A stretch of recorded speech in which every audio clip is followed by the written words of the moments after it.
AI ఏదో ఒక భూతము ఒక ఆకాశం నుంచి ఊడిపడుతున్న ఆర్మగెడాన్ అలాంటి feeling వస్తోందండి.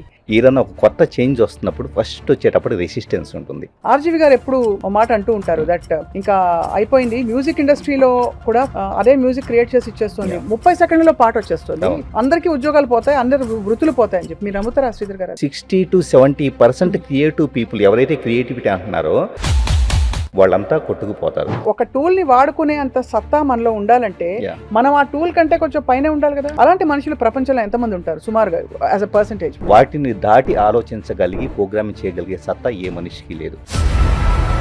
Highest level of creativity comes from that highest level of emotion which is nothing but your intuition. Map of consciousness అని ఒక ఇది ఉంటుంది. 400 కంటే బిలో ఉంటే గనక మనిషి యొక్క ఎనర్జీ మొత్తం డిప్లీట్ అయిపోతుంది. ఎలాన్ మస్క్ ఎగ్జాంపుల్ ఎందుకు వాడామంటే ఆయన ఎప్పుడైతే అసలు ఏ విధమైన డేటా అండ్ ఎవిడెన్సెస్ లేవో ఆ టైంలో సాహసాలు చేశాడు. ఆయన సవాల్ చేసి ఇలా ఎందుకు అవ్వకూడదన్నాడు. ఆర్జీవి గారు చెప్పినట్టు ఆయన ఫ్రీడమ్ ఎంజాయ్ చేశాడు. ప్రపంచవ్యాప్తంగా చేయబడింది ఏంటంటే పవర్ కోసం కానీ లేకపోతే కనుక డబ్బు కోసం కానీ ఇలాగ చాలా అథారిటీస్ వచ్చి మనుషులను తొక్కిపెట్టేసింది. ఇప్పుడు ఆల్మోస్ట్ ఏఐ హ్యూమనైజ్ అయిపోయింది. హ్యూమన్ బీయింగ్స్ కి అసలు రిలేషన్షిప్స్ సొసైటల్ బాండ్స్ అన్ని పోతాయా శ్రీధర్ గారు? 2003-4 దగ్గర జరిగింది కూడా మనం చూద్దాం. ఈ మొత్తంలో వచ్చేటప్పటికి వర్చువల్ సమాజాలు మాత్రమే బలిష్టంగా తయారైనాయి. వర్చువల్ సమాజాల్లో హ్యూమన్ టచ్ అనేది ఉండదు.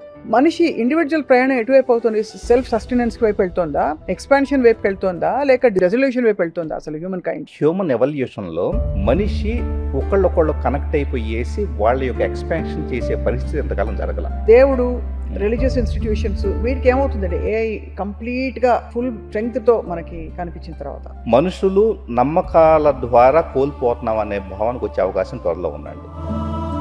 Welcome to this healthy journey with Swapna, exclusive గా మీ సుమన్ టీవీలో.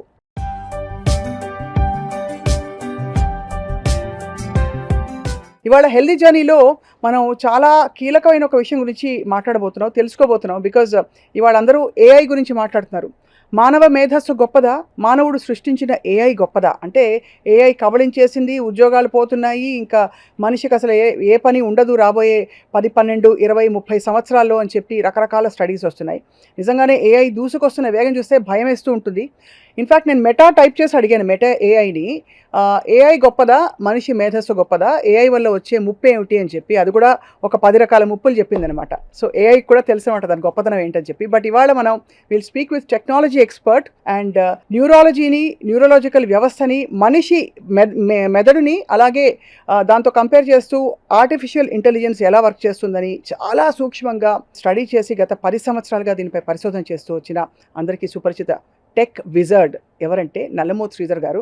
వారి గురించి చెప్పక్కర్లేదు, ఇప్పటికే మీడియా ద్వారా చాలా పరిచయం. పోలీస్ డిపార్ట్మెంట్కి ట్రైనింగ్ ఇవ్వడం మొదలుకొని అనేక శాఖల్లో వారి సేవలు బేసిక్ టెక్నాలజీ లెవెల్లో అందించారు. కానీ బోర్ కొట్టేసి ఇప్పుడు he's move to another different level. Sridhar గారు స్వాగతం సార్. నమస్కారం. నమస్తే అండి. Very very happy. మీతో ఎప్పుడు మాట్లాడినా మాకు కొన్ని కొత్త విషయాలు తెలుస్తాయి. థ్యాంక్ యూ అండి. సో సింపుల్గా మొదలు పెట్టాలంటే ఏఐ ఏదో ఒక భూతము ఒక ఆకాశం నుంచి ఊడిపడుతున్న ఆర్మగెడాన్ అలాంటి ఫీలింగ్ వస్తోందండి. ఎందుకు ఇలాంటి ఒక నెగిటివ్ కానోటేషన్ వచ్చేసింది ఏఐకి ఇప్పుడు? ఎలాంటి ప్రపంచవ్యాప్తంగా మనం గత 100-200 సంవత్సరాలుగా తీసుకున్నా కూడా హిస్టరీని తీసుకుంటే ఏదన్నా ఒక కొత్త చేంజ్ వస్తున్నప్పుడు ఫస్ట్ వచ్చేటప్పుడు రెసిస్టెన్స్ ఉంటుంది. ఆ రెసిస్టెన్స్ తర్వాత ఫియర్ ఫ్యాక్టర్ ఉంటుంది. ఫియర్ ఫ్యాక్టర్ దగ్గర నుంచి ఓకే ఇది తప్పదో, దీంట్లో మనం ఎలా అడాప్ట్ అవుతాం అని చెప్పేసి ఉంటుంది. ఇప్పుడు మనం రెసిస్టెన్స్ ఫస్ట్ మనం ఎలా రెసిస్ట్ చేస్తున్నామంటే కొంతమంది వచ్చేటప్పటికి ఆర్టిఫిషియల్ ఇంటెలిజెన్స్ మనిషి కాదు, అదేమీ చేయలేదు అని చెప్పేసి రెసిస్ట్ చేస్తున్నారు. ఆ స్టేజ్ కొంతమంది భయపడుతున్నారు, ఎక్కడ ఉద్యోగాలు పోతున్నాయి అక్కడ. తర్వాత అడాప్ట్ అవటం స్టార్ట్ అవుతుంది. సో కాబట్టి ఉద్యోగాలు పోతున్నాయి అని చెప్పేసి అన్న దాంట్లో స్వప్నాకర్ ఒక జరుగుతుంది ఏంటంటే ఈ రోజు ఉన్న ఉద్యోగాల యొక్క బ్యాక్గ్రౌండ్ ఏంటో చూస్తే లాజికల్ థింకింగ్ ఏంటి, బ్రెయిన్లో ప్రీ ఫ్రంటల్ కార్టెక్స్ అని ముందు భాగంలో ఉంటుంది. కాగ్నిటివ్ స్కిల్స్ ఏంటి, కొన్ని పారామీటర్స్ ఇచ్చి ఈ కండిషన్లో ఏదో హాస్పిటల్ వాళ్ళు వచ్చేటప్పటికి ఒక ఐటీ కంపెనీకి ఒక ప్రాజెక్ట్ ఇస్తారు. ప్రాజెక్ట్ ఇచ్చి మాకు పేషెంట్ డేటా మొత్తం ఇన్పుట్ ఇస్తే కనుక దాన్ని రిపోర్ట్ జనరేషన్ చేయడానికి ఒక ప్రోగ్రామ్ తయారు చేయమన్నారు అనుకోండి.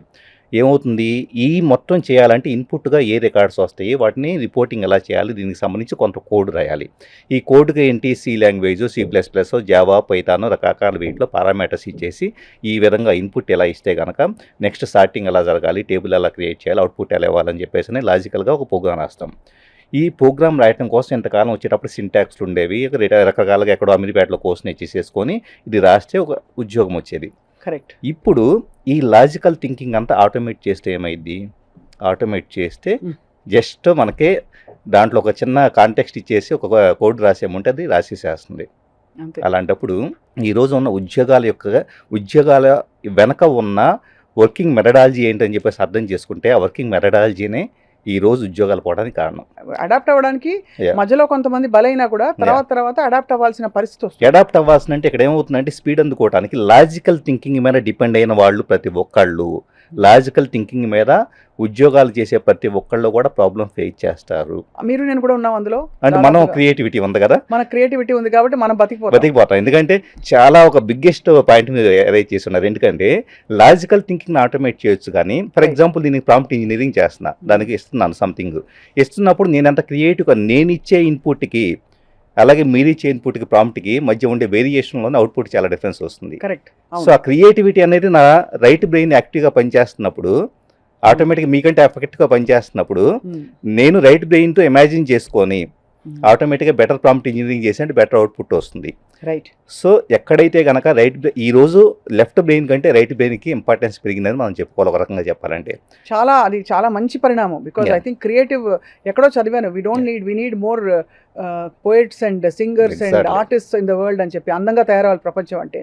ఆర్జీవి గారు ఎప్పుడు, మీకు కూడా ఆయన బాగా ఫ్రెండ్ కాబట్టి చెప్తున్నాను, ఓ మాట అంటూ ఉంటారు దట్ ఇంకా అయిపోయింది మ్యూజిక్ ఇండస్ట్రీలో కూడా, ఫర్ ఎగ్జాంపుల్ సినిమా ఇండస్ట్రీలో కూడా మనకి టెక్నీషియన్స్ అక్కర్లేదు, అదే మ్యూజిక్ క్రియేట్ చేసి ఇచ్చేస్తుంది, 30 సెకండ్లలో పాట వచ్చేస్తుంది, అందరికీ ఉద్యోగాలు పోతాయి, అందరు వృత్తులు పోతాయి అని చెప్పి. మీరు నమ్ముతారా శ్రీధర్ గారు అది? ఖచ్చితంగా అండి. ఎందుకంటే మీరు ఏవైతే ఆర్జీవి గారు క్రియేట్ చేసిన పాటలన్నీ నేను విన్నాను. 100% చాలా వరకు 60 to 70% క్రియేటివ్ పీపుల్ ఎవరైతే క్రియేటివిటీ అంటున్నారో వాళ్ళంతా కొట్టుకుపోతారు. బట్ ఇప్పుడే మీరు క్రియేటివిటీ రైట్ బ్రెయిన్ వాళ్ళకి పని ఉంటుందని చెప్పారు. ఎలాంటి పని? నాకు కావాల్సిన అవుట్పుట్ తీసుకురాగలిగేంత వరకే. నేను ఆర్టిఫిషియల్ ఇంటెలిజెన్స్ని ఎంత ఎఫెక్టివ్గా వాడుకోవాలో అలా వాడుకోవడానికి సంపన్నిగా ఒక 10 మంది కావాలి. 100 మంది నాకు క్రియేటివ్ కంటెంట్ క్రియేట్ చేసేవాళ్ళు అవసరం లేదు. దాన్ని వాడుకునే వాళ్ళకి మాత్రమే పని ఉంటుంది. సో మీ క్రియేటివిటీ వాడుకోవడం ఎలా తెలుసుకునేంత వరకు పరిమితం. అదొక టూల్ వచ్చింది. ఆ టూల్ వచ్చేటప్పటికి లెఫ్ట్ బ్రెయిన్ వాళ్ళకంటే కూడా రైట్ బ్రెయిన్ వాళ్ళకి బాగా కనెక్ట్ కాగలుగుతుంది. నేను నా యొక్క ఎమోషన్తో నా యొక్క నేరేట్ చేసుకుంటే, ఉదాహరణకి నేను ఒక స్టోరీ టెల్లింగ్ అనేది ఒక క్యారెక్టరైజేషన్ చేయాలి. నేను ఫలానా ఒకప్పుడు చందమామ కథల్లో చదువుకునేవాళ్ళం. ఒక రాజు రాత్రి మారు వేషం వేసుకొని అలాగ రోడ్డు మీద వెళ్తూ ఉంటే కనుక ఒక అరుగు మీద పడుకున్న ఒక అతను చేశాడు. ఇంత నేరేషన్ చేసుకుంటూ వెళ్ళి లైటింగ్ ఎలా ఉంది, అక్కడ ఏమి మనుషులు ఉన్నారు, ఇదంతా కూడా నేరేట్ చేసుకుంటూ వెళ్ళగలిగితే, అంత ఇమాజినేషన్ క్యాపబిలిటీ ఉంటే అది అద్భుతాలు చేయగలుగుతుంది. అది లేకపోతే ఏమవుతుంది? ఫర్ ఎగ్జాంపుల్ మీరే ప్రాంప్ట్ ఇంజనీరింగ్ చేయాలనుకుంటున్నారు, మీది ఓన్లీ లాజికల్ థింకింగ్, మీకేమి తెలియదు. సింపుల్గా 2 లైన్లు ఇచ్చి సీన్ క్రియేట్ చేయమంటే 100 రకాలు ఇస్తుంది. దాంట్లో ఒకటి కూడా మీకు కనెక్ట్ కాదు, మీ థీమ్ కనెక్ట్ కాదు. సో ఏఐని వాడుకోవటానికి క్రియేటివిటీ ఉన్నవాళ్ళు అద్భుతంగా వాడగలుగుతారు.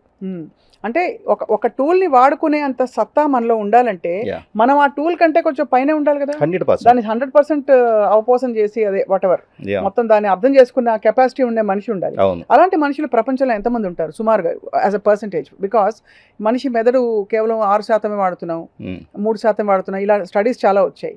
సో ఎంతమంది ఆ హ్యాండ్ఫుల్ ఆఫ్ పీపుల్ ఉంటారు? 2 రకాలుగా చెప్పుకోవాలంటే, ఇప్పుడు మనం సరే క్రియేటివిటీ గురించి మాట్లాడుకున్నాం కాబట్టి, ప్రపంచవ్యాప్తంగా గత 1940 తర్వాత ఎప్పుడైతే ఇండస్ట్రియల్ రెవల్యూషన్ వచ్చిన తర్వాత మనిషిని వచ్చేటప్పటికి ఒక ప్రొడక్టివ్ మెషిన్, నువ్వు ఇంత కష్టపడితే ఇంత సంపాదిస్తే నీకు వాల్యూ ఉంటుందనే టైప్లో తీసుకొచ్చి ఉన్నారు. ఇప్పుడు ఏమైందంటే మనిషి ఆ తర్వాత కంప్యూటర్స్ వచ్చిన తర్వాత కూడా లాజికల్ థింకింగ్ వైపు, లేదా కష్టపడేసి స్ట్రెస్కి గురయ్యేసి మొత్తం తన యొక్క కోర్ ఎసెన్స్ని, తన ఎమోషన్స్ని, తన క్రియేటివిటీని చంపుకొని ఒక 10 నిమిషాలు ఒక చంద్రుడి కింద కూర్చొని మన సెల్ఫ్ రిఫ్లెక్షన్ కూడా లేని స్టేట్కి మనం వెళ్ళిపోయి ఉన్నాం. ఇప్పుడు ఏమైంది? క్రియేటివిటీ అనేది ఏ మనిషిలో లేదు, కేవలం హ్యాండ్ఫుల్ ఆఫ్ పీపుల్ దగ్గర మాత్రమే ప్రపంచవ్యాప్తంగా క్రియేటివ్ ఉంది. కాబట్టి ఏఐని వాడుకోగలిగేది అది తక్కువ మంది మాత్రమే. ఇక రెండోది లాజికల్ థింకింగ్ పరంగా చూద్దాం. లాజికల్ థింకింగ్ పరంగా చూస్తే ఇప్పుడు ఉన్న ఏఐ మోడల్స్లో వాటిని దాటి ఆలోచించగలిగి ప్రోగ్రామింగ్ చేయగలిగే సత్తా ఏ మనిషికి లేదు, లేదా 100% లేదు. ఎందుకు లేదంటే మనిషికి ఉన్న అతిపెద్ద లిమిటేషన్ అంటే అతని ఎమోషన్. సో అతనే మనిషి యొక్క లాజికల్ థింకింగ్ కాగ్నిటివ్ మొత్తాన్ని కూడా బ్రెయిన్లో అమిగ్డాలా ఎప్పుడైతే మనం ఏదైతే పరిణామ క్రమంలో ఒక మనిషి ఏం చేశాడు, ఫస్ట్ వచ్చేటప్పటికి అక్కడ యానిమల్ ఇన్స్టింక్ట్ నుంచి వచ్చి ఉన్నాడు. వచ్చిన తర్వాత ఎమోషన్స్ డామినేట్ చేస్తాయి. నేను ఎంత తెలివిగాడలో వాటినైనా కూడా గొడవ జరిగేటప్పుడు నేను అబ్యూజ్గా మాట్లాడతాను తప్పించి, అంటే నా ఎమోషనల్కి వెళ్తాను తప్పించి నాకు లాజికల్గా ఆలోచించగలుగుతాను, మేరస్ ఉంది, లేకపోతే కనుక ఎవ్రీథింగ్ నేను చాలా డిప్లొమాటిక్గా మాట్లాడతానని చెప్పేసి అనేది పని చేయదు. ఎందుకు పని చేయదు? ఈ కాగ్నిటివ్ ప్రీ ఫ్రంటల్ కార్టెక్స్ డెవలప్మెంట్లో లేటుగా వచ్చింది. అవును. సో అమిగ్డాలా ఏదైతే ఉందో ఎమోషన్ సెంటర్ ఎమోషన్ డామినేట్ చేస్తుంది. మన ప్రతి నిర్ణయం కూడా ఇప్పుడు ఫర్ ఎగ్జాంపుల్ ఈ షో చేస్తూ ఉన్నాను. సో స్వప్న గారుతో నేను ఏం మాట్లాడగలుగుతాను, నాకేమొచ్చు సంథింగ్ అని చెప్పేసి నేను ఫీల్ అయ్యాను అనుకోండి. వచ్చి కూర్చున్న వెంటనే ఆటోమేటిక్గా ఆ పర్టికులర్ ఎమోషను నాలో ఉన్న నాలెడ్జ్ మొత్తాన్ని వైప్ అవుట్ చేసేస్తుంది. అంటే కబళించేస్తుంది. 100%. ఎందుకంటే ఆఫ్టర్ ఆల్ ఒక ఎమోషన్ అనేది చిన్న సెల్ఫ్ డౌట్ అనేది మనిషి మొత్తాన్ని నాశనం చేసేటప్పుడు అక్కడ మెషిన్ ఉంది, ఆర్టిఫిషియల్ ఇంటెలిజెన్స్.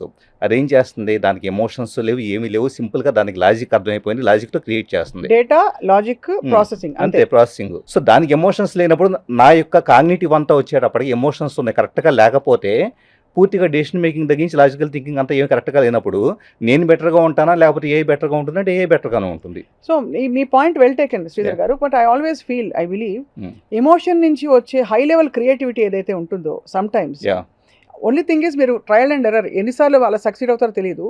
చాలా వరకు అమిగ్డాలా హైజాక్ అయిపోతుంది. ప్రేమలో పడ్డప్పుడు ఇన్ఫాక్ట్ జరిగేది అమిగ్డాలా హైజాక్ అట, సైకాలజిస్ట్ చెప్తారు. So highest level of creativity comes from that highest level of emotion, which is nothing but your intuition, which is not logical గా మీకు ఇండే 2-dimensional రియాలిటీలో ఉండడం కంటే హయ్యర్ థింకింగ్ నుంచే యోగులు, ఋషులు వాళ్ళందరూ కూడా దివ్య దర్శని అవన్నీ చేశారని చెప్పి దర్శనం చేశారు. చెప్పింది చాలా అద్భుతమైన పాయింట్ అండి. ఎందుకంటే మీరు అన్నది చాలా కరెక్ట్. కానీ ఎలాంటి ఎమోషన్స్లో 2 ఉంటాయి. సో ఒక ఎనర్జీ ప్యాటర్న్ ఇదే తీసుకుందాం. మ్యాప్ ఆఫ్ కాన్షియస్నెస్ అని ఒక ఇది ఉంటుంది. ఫియరో, యాంగ్జైటీ, స్ట్రెస్సో, లోన్లీనెస్సో, లేకపోతే హేటెడ్, లేకపోతే కనుక self betrayal, all these are the ఇవన్నీ కూడా ఒక 0 to 1000 అనేది ఒక గ్రాఫ్ తీసుకుందాం. 400 కంటే బిలో ఉంటే కనుక మనిషి యొక్క ఎనర్జీ మొత్తం డిప్లీట్ అయిపోతుంది. సో 400 కంటే బిలో ఉండేవి ఈ ప్రాణశక్తిని హరించేవి ఫియరో, యాంగ్జైటీ, స్ట్రెస్, లోన్లీనెస్ ఇలాంటివన్నీ. కామ, క్రోధ, లోభ, మోహ, మద, మాత్సర్యాలు మనకి పురాణాలు చెప్పింది అవే కదా. పర్ఫెక్ట్లీ. సో ఈ 400 కంటే ఎక్కువ ఏమున్నాయి, ఫస్ట్ వచ్చేటప్పుడు కరేజ్. ఆ కరేజ్ దగ్గర నుంచి యాక్సెప్టెన్స్ కావచ్చు, ఇంకా అన్కండిషనల్ లవ్, గ్రాటిట్యూడ్ అయితే కనుక 700-800 రేంజ్లో ఉంటుంది. ఎన్లైట్మెంట్ 1000 అనుకోండి. సో ఇప్పుడు నేను 400 దాటిపోయి వెళ్తూ ఉన్నప్పుడు మీరు చెప్పిన పాయింట్లు, నా కరేజ్ ఉంది. నా కరేజ్ ఉన్న తర్వాత ఆటోమేటిక్గా మీరు అన్నట్లు 3-dimensional రియాలిటీ తగ్గించేసి నేను ఛేదించుకొని యూనివర్స్తో ట్రాన్స్జెంట్ అవ్వడానికి ప్రయత్నిస్తూ ఉంటా. అప్పుడు మీరన్న యోగులు ఆ స్థితిని వెళ్ళగలుగుతా. అప్పుడు ఏమవుతుంది, యూనివర్స్లో ఉండే నాకు ప్రతిదీ కూడా ఐ కెన్ క్రియేట్ ఎనీథింగ్, నా ఇంట్యూషన్ పెరిగింది, నా యొక్క ఎక్స్ప్రెషన్ పెరిగింది, ఎవ్రీథింగ్ ఉంటుంది. కానీ ఇక్కడ ఏం జరుగుతుంది, ఆ లెవెల్ ఆఫ్ ఎనర్జీ ఈరోజు ప్రపంచ పాపులేషన్ ఎంతమందికి ఉంది? ఒక ఎలాన్ మస్క్ ఉండొచ్చు, అంతేనా? అంతే. ఎందుకంటే ఎలాన్ మస్క్ ఎగ్జాంపుల్ ఎందుకు వాడామంటే ఆయన ఎప్పుడైతే అసలు ఏ విధమైన డేటా అండ్ ఇవి లేవో, మనకి ఎవిడెన్సెస్ లేవో, ఆ టైంలో సాహసాలు చేశాడు. అవును. సైంటిస్టులు వద్దు మొర్రో అని మొత్తుకుంటున్న టైంలో కూడా what we came to know అంటే from reading his life history, ఆయన సవాల్ చేసి ఇలా ఎందుకు అవ్వకూడదు అన్నాడు. ఇలాగే ఎందుకు అవ్వాలి, ఇలా ఎందుకు అవ్వకూడదు. అదే కదా మనకి ఎమోషన్, క్రియేటివిటీ, ఆ డ్రైవ్, అది హైయర్ లెవెల్ ఎమోషన్ నుంచి వచ్చిన, కన్విక్షన్ నుంచి వచ్చిన ఎమోషన్. ఎక్కడ వస్తుందంటే ఆయన ఫ్రీడమ్ ఎంజాయ్ చేశాడు. ఎందుకు ఫ్రీడము, ఆజీవి గారు చెప్పేటట్టు ఏదైతే గనక ఇక్కడ మనకు ప్రపంచవ్యాప్తంగా చేయబడింది ఏంటంటే పవర్ కోసం కానీ లేకపోతే కనుక డబ్బు కోసం కానీ ఇలాగ చాలా అథారిటీస్ వచ్చి మనుషులను తొక్కిపెట్టేసినాయి. ఓకే, నువ్వు ఇది చేస్తేనే ఇలా అవుతావు, ఇది చేస్తే ఇలా అవుతావు, లేకపోతే నువ్వు పాపాత్ముడు అవుతావు, అలాగే అవుతాయి, రకరకాలు చెప్పున్నారు అనుకోండి. మనిషి ఏం చేస్తున్నాడు, నేను చేసే ప్రతి పనిలో కూడా నేను మీ వ్యాలిడేషన్ తీసుకుంటున్నా, నాకు సెల్ఫ్ డౌట్ ఉంది. ఇప్పుడు ఏమవుతుంది, నా క్రియేటివ్ ఎక్స్ప్రెషన్ అనేది చచ్చిపోయింది. ఈరోజు ప్రతి మనిషి రోజుకి ఒక 10,000 ఆలోచనలు వస్తే 10,000 ఆలోచనలు 8,000 ఆలోచనల వరకు సెల్ఫ్ డౌట్తోనే ఉంటాయి. సో తన పట్ల తనకు నమ్మకం లేని వ్యక్తి, తనకి ఎంత టాలెంట్ ఉన్నా కూడా, నాలెడ్జ్ ఉన్నా కూడా, క్రియేటివిటీ ఉన్నా కూడా ఆటోమేటిక్గా యాక్చువల్లీ మీకు ఆల్రెడీ తెలిసింది హార్ట్ చక్ర వైబ్రేషన్ అనేది. హార్ట్ చక్రాలు ఏమవుతుందంటే ఎలక్ట్రోమాగ్నెటిజం అనేది యూనివర్స్లో గ్రావిటేషనల్ ఫోర్స్ అంటాం. గురుత్వాకర్షణ శక్తికి ఈక్వలెంట్ ఏంటంటే మన హార్ట్ చక్ర వైబ్రేషన్. సో నా హార్ట్ చక్రాలో నేను దేనికైనా కూడా, సబ్జెక్ట్కైనా, నాలెడ్జ్కైనా, ఎక్స్పాన్షన్కైనా, పీపుల్కైనా, ప్రపంచానికైనా కనెక్ట్ కావాలంటే నా హార్ట్ వైబ్రేషన్ పెరిగితే వస్తుంది. నా హార్ట్ వైబ్రేషన్ ఎప్పుడు పెరుగుతుంది, నాలో భయం లేనప్పుడు. నాలో భయం ఉంటే ఇంకెక్కడ ఉంటాను, అదే భయం ఉంటే వైబ్రేషన్ క్లోజ్ అయిపోతుంది. సో ప్రపంచం మొత్తం అలాగా కండిషన్ చేయబడి ఉంది. కరెక్టే. అందుకనే ఓషో అంటారు కదా, the opposite of fear is love. Exactly. అదే, అంతే కదా. 100% the opposite of love is fear. It's not love is not hate. అవును, అవును. అది కాబట్టి మీరు అనేది ఏంటంటే the ability to accept everything and be one with everything is love. అంతే కదా. అంతే, ఎగ్జాక్ట్లీ. అంటే మన బ్యారియర్స్ లేకుండా ఇది అది అది ఇది అని మన మైండ్ చెప్పే ఇవి వినకుండా. అంత ఎక్స్పాన్సివ్ స్టేట్కి మనం చేరిపోతే ఆబ్వియస్లీ మనకి హ్యూమన్ కైండ్లో ఉండే సొసైటల్ స్ట్రక్చర్స్ అన్ని కొలాప్స్ అయిపోతాయి. ఎందుకంటే ఒక కండిషన్ level లో. ఏం చేస్తున్నారంటే సపరేషన్ బ్యారియర్ పెట్టుకొని, ఇప్పుడు నేనేం చేస్తాను, ఒక బ్యారియర్ పెట్టుకుంటాను, నాకు నేను పెట్టుకుంటాను, కొంతమంది పెడతారు, అదే నాకు నేనే పెట్టుకుంటాను, ఓకే నాకు ఇంత నాలెడ్జ్ ఉంది, నాకు మిగతా వాళ్ళంతా తక్కువ అని నేను బ్యారియర్ పెట్టుకుని నేనైతే ఎంజాయ్ చేస్తుంటాను నా ఈగోని. ఇప్పుడు ఏం చేస్తాను, నేను వన్నెస్లో ఉండను, పీపుల్తో కాన్ఫ్లిక్ట్ అవుతూ ఉంటాను, ఎప్పుడు జడ్జి చేస్తూ ఉంటాను, కంపేర్ చేస్తూ ఉంటాను, అయిపోయింది అది మన సెల్ఫ్ ప్రొటెక్టివ్ మెకానిజం అలా mechanism. ఏర్పడిపోయింది. అయిపోయింది. ఇప్పుడు నేను మనుషులతో కలవాలనుకుంటే ప్రేమను పంచాలంటే ఎక్కడుంది, లేదు కదా. అప్పుడు నా హార్ట్ చక్ర వైబ్రేషన్ ఎక్కడ ఉంది, లేదు. నా క్రియేటివ్ ఎక్స్ప్రెషన్ ఉంది ఎక్కడ లేదు. సో మనిషి లిమిట్ అయిపోయాడు. సో ఆ వైబ్రేషన్లో లేనంత వరకు మనకు ఉండే తెలివితేటలు ఎమోషన్ ఏదైతే ఉందో అది పనికిరాదు. ఏఐ పై చేయి తీసుకుంటుంది 100%. ఎందుకంటే మీకు 80% ఆఫ్ ద పీపుల్ ప్రపంచంలో అందరూ కూడా భయంగాను బిక్కుగా బతుకుతున్నప్పుడు, హార్ట్ చక్ర వైబ్రేషన్ ఎక్స్పాన్షన్ లేనప్పుడు క్రియేటివిటీ ఎక్కడి నుంచి వస్తుంది? క్రియేటివిటీ లేనప్పుడు ఏమవుతుంది, క్రియేటివ్ ఫీల్డ్ వచ్చేటప్పటికి ఏఐ ద్వారా కనీసం ప్రాంప్ట్ ఇంజనీరింగ్ చేసి దాన్ని వాడుకోవటమో చేత కాదు, ఇకపోతే లాజికల్గా వచ్చి దాన్ని కొట్టే అవకాశం కూడా మనకు లేదు. అవును. కాబట్టి ఏంటంటే పూర్తిగా మనం భయపడతానే ఇంక బతకాలి ఏఐని చూసి. ఇప్పుడు ఆల్మోస్ట్ ఏఐ హ్యూమనైజ్ అయిపోయింది. మనకు కావాల్సిన కొద్దిపాటి ఎమోషన్, అయ్యో అలాగా, ఇదివరకు నాకు జ్వరం వచ్చింది ఏం చేయాలని ఒక క్వశ్చన్ వేస్తే మేబీ ఈవెన్ 1 year బ్యాక్ అది ఒకలా చెప్పేది ఆన్సర్, మీకు చాట్ జీపీటీఓ ఇంకోటో అడిగితే. ఇప్పుడు అయ్యో అలాగా అని మనం ఏదైతే ఎక్స్పెక్ట్ చేస్తామో ఆ ఫుడ్ కూడా వేసే తత్వం దానిలోకి వచ్చేసింది. సో ఇప్పుడు మరి హ్యూమన్ బీయింగ్స్కి అసలు రిలేషన్షిప్స్, సొసైటల్ బాండ్స్ అన్నీ పోతాయా శ్రీధర్ గారు రాబోయే రోజుల్లో? స్వప్న గారు ఆల్రెడీ ఇప్పటికే చాలా పోయినాయి అండి. నిజంగా మనం చూస్తున్నాం, కానీ ఇప్పటిదాకా చాలా మంది సోషల్ మీడియాకి అడిక్ట్ అయ్యారని ఏదో సంథింగ్ ఊరికి జస్ట్ ఒక పై లేయర్లో మనం డిస్కస్ చేస్తున్నాము, పాసివ్లీ ఆర్ యాక్టివ్లీ తప్పించి గత 10-15 సంవత్సరాలకు జరిగిన ఆర్కుడ్ దగ్గర నుంచి 2003-4 దగ్గర నుంచి జరిగింది కూడా మనం చూస్తే ఈ మొత్తంలో వచ్చేటప్పటికి వర్చువల్ సమాజాలు మాత్రమే బలిష్టంగా తయారైనాయి. వర్చువల్ సమాజాల్లో హ్యూమన్ టచ్ అనేది ఉండదు. నాకు ఉదాహరణ ఫేస్బుక్లో ఒక 10,000 మంది ఉన్నారనుకోండి, ఫాలోవర్స్ ఫ్రెండ్స్ ఉన్నారనుకోండి. ఈ 10,000 మందితో హ్యూమన్ ఇంటరాక్షన్ లేనప్పుడు, కనెక్టివిటీ లేనప్పుడు ఏమవుతుందంటే కనుక వాళ్ళు షేర్ చేసేది వీటన్నిటిలోనూ ఏమవుతుంది, వాళ్ళు ఏదో సంథింగ్ ట్రిప్కి వెళ్ళారు, ఫోటో పెట్టారు, నేనేం చేస్తాను, నేను ఎదగలేకపోతున్నానే, నేను క్లోజ్ అయిపోతూ ఉంటాను. సో ఇలాగ మనుషులకు మధ్య బాండింగ్ క్రియేట్ కాకుండా జస్ట్ పీపుల్ వచ్చి డిస్కనెక్ట్ అయిపోతూ ఉన్నారు. సో డిస్కనెక్ట్ అయినప్పుడు ఏమైంది, మెల్లగా ఎమోషన్ పోయింది. ఈరోజు మీరు చూడండి, చాలామంది చిన్నపిల్లలు కానీ పెద్దవాళ్ళని కానీ ఒక 10 ఏళ్ల తర్వాత కలిశారనుకోండి, కలిసిన తర్వాత 10 ఏళ్ల పాటు, ఒకప్పుడు 10 ఏళ్ల పాటు తర్వాత కలిస్తే హక్ చేసుకొని చాలా ప్రేమగా, కొంతమందికి కళ్ళమ్మ నీళ్లు కూడా వచ్చేవి. అవును. ఇప్పుడు లేదు. ఇప్పుడు ఎవరికి కళ్ళమ్మ నీళ్ళు రావట్లేదు. లేదండి, కళ్ళమ్మ నీళ్లు రావటాన్ని అది పెద్ద పాపలా ఫీల్ అవుతున్నారు. అంతే, కరెక్టే. అంటే ఆ ఎమోషన్ అయిపోయింది పూర్తిగా. అంటే కళ్ళమ్మ నీళ్లు వస్తే కనుక ఇంకా వీళ్ళేదో సంథింగ్ గ్రహాంతర వాస్తులు వచ్చినట్లుగా ఫీల్ అవుతూ ఉన్నారు. హ్యూమన్ టచ్ ఎంత బాగుండేది, ఎంత ఇది ఉండేది కూడా పీపుల్ గుర్తు లేదు. అంటే మనకు తెలియకుండా ఎంత మెకనైజ్ అవ్వబడ్డాం అన్నది అర్థం చేసుకోవచ్చు. సో మరి ఇంకా ఏఐ వచ్చిన తర్వాత ఇంకా అదే చిన్న మనం ఎక్స్పెక్ట్ చేస్తున్నా కూడా చెప్పేసేస్తే కనుక అయ్యో పాపం నేను కింద పడ్డాను, కొద్దిగా లేదా నన్ను ఎవరో కాలేజ్ కురాడు అంటాడు, నా కాలేజీలో వచ్చేది చిన్న అవమానం జరిగిందని దానికి ప్రాంప్ట్లో ఇస్తాడు. సో నువ్వు ఎలా చెయ్యి, ఓకే నేను నీకు సపోర్ట్గా ఉన్నానని చెప్పేసి చాట్ బోర్డ్ చెప్పింది అనుకోండి, అతనికి వాళ్ళ ఫాదరో వాళ్ళ ఫ్రెండో వాళ్ళ మదరో అంతకంటే గొప్పగా ఏమి చెప్పట్లేదు కాబట్టి ఆటోమేటిక్ ఇది కూడా యాక్సెప్టబుల్. ఇది యాక్సెప్టబుల్. రెండోది, అక్కడ ఉండే అంత బ్యాగేజ్ ఇక్కడ ఎందుకు వెళ్ళారా నువ్వు, ఈ క్వశ్చన్స్ కూడా ఉండవు. అవును, అక్కడికి మళ్ళీ రివర్స్ ఇచ్చేస్తూ ఉంటారు కదా. సో ఒక టాప్ లెవెల్ అనలిస్ట్గా మీరు చూస్తే మనిషి ఇండివిజువల్ ప్రయాణం ఎటువైపు అవుతుంది? సెల్ఫ్ సస్టెనెన్స్ వైపు వెళ్తుందా, ఎక్స్పాన్షన్ వైపు వెళ్తుందా, లేక డెజల్యూషన్ వైపు వెళ్తుందా అసలు హ్యూమన్ కైండ్? అంటే ఒక అండర్స్టాండింగ్ స్వప్న గారు నాకు వచ్చింది ఏంటంటే, ఓవరాల్ చూస్తే నేను యాక్చువల్ అద్వైతము వీటన్నిటిని, అంటే మనిషి ఎప్పుడు కూడా ఇప్పటిదాకా ఏం జరిగేదంటే మనుషులంతా నా చుట్టూ కొంతమంది ఫ్రెండ్స్ ఉన్నారు, కుటుంబ సభ్యులు ఉన్నారు, ఇదంతా ఉన్నారు. ఇప్పటిదాకా సొసైటీ అలా ఎవాల్వ్ అయింది కదా. మనం పెద్ద ఫ్యామిలీస్ దగ్గర నుంచి ఇప్పుడు మైక్రో ఫ్యామిలీస్, ఆ తర్వాత ఇద్దరు భార్యాభర్తలే ఉండే కండిషన్ దగ్గర నుంచి ఇప్పుడు వాళ్ళు కూడా సపరేటెడ్గా ఎవరి ఫోన్లో వాళ్ళు బతికే టైం వచ్చింది కదా. దీంట్లో నాకు అర్థమైన విధానం ఏంటంటే, హ్యూమన్ ఎవల్యూషన్లో మనిషి ఒకళ్ళొకళ్ళు కనెక్ట్ అయిపోయేసి వాళ్ళ యొక్క ఎక్స్పాన్షన్ చేసే పరిస్థితి ఎంతకాలం జరగల. ఎందుకంటే ఆ మోడల్ ఫెయిల్యూర్ అన్న విషయం అర్థమైంది. సో మోడల్ ఫెయిల్యూర్ అయినప్పుడు ఏం జరుగుతుంది, యూనివర్సల్ ఇంటెలిజెన్స్ ఎప్పుడు కూడా ఏం చేస్తుందంటే, నాట్ ఓన్లీ హ్యూమన్ బీయింగ్, ప్రపంచంలో ఏదన్నా జరగనియండి, so all the dynamics of the universe ఏం చేస్తుందంటే ఎనర్జీ ప్యాటర్న్స్ని రకరకాలుగా ఈ కాంబినేషన్ ఇలా తీసుకొచ్చేసి మొత్తం ఎనర్జీస్ ఒక కూడా కలుపుతుంది. అది వర్కౌట్ కాకపోతే దాన్ని మళ్ళీ డిస్హార్మోనీ క్రియేట్ చేసేసి ఇంకొక మోడల్లోకి తీసుకెళ్ళింది. సో ఇప్పుడు జరుగుతున్న థింగ్ నాకు అర్థమవుతుంది, ఇది మ్యాక్రో లెవెల్లో చూస్తే ఈ పీపుల్ మొత్తము కూడా దగ్గరికి తీసుకొచ్చేసి వీళ్ళంతా కలిసి వన్నెస్గా చేరుకునే అవకాశము కనపడలేదు కాబట్టి, సో మనుషులతో మీకు వర్కౌట్ కాదు. మీకు మీరుగా అది యోగత్వం అనుకోండి, లేకపోతే ప్రాక్టీస్ అనుకోండి, మనుషుల్లో అవసరం లేదనుకోండి, ఏదో అనుకోండి, మీ సఫరింగ్ ఏదో మీరే పడండి. అవసరంలా, ఇక్కడ ఎవరు అవసరంలా, ఒక చాట్ బోట్ లాంటి వాటిని నమ్ముకొని ఇంకా వెళ్ళండి. కొన్నాళ్ళుగా చాట్ బోట్లు కూడా బోర్ కొట్టేసేస్తాయి. అప్పుడు నువ్వు నీ సఫరింగ్ నువ్వు పడేసేసి నువ్వు ఓకే భూమి మీదకి వచ్చాను, ఐ హ్యావ్ టు ఎవాల్వ్, నేను ఏ ఛాలెంజ్ అయినా ఫేస్ చేయాలి, ఒక్కడిగా ఫేస్ చేయాలి, నాకు మనుషులు ఉండరు, ఎవరు ఉండరు, పరిస్థితులు ఉండవు, ఓకే నేను ఎన్లైటన్ అయిపోయాను, అన్ని భావోద్వేగాలు నేను చేసి రిలీజ్ అయిపోయాను అనే స్టేజ్కి వచ్చేస్తారు. అంటే ఇంత ఇది దాదాపు వింటుంటే కొంచెం సాటిస్టిక్ గానే ఉంది.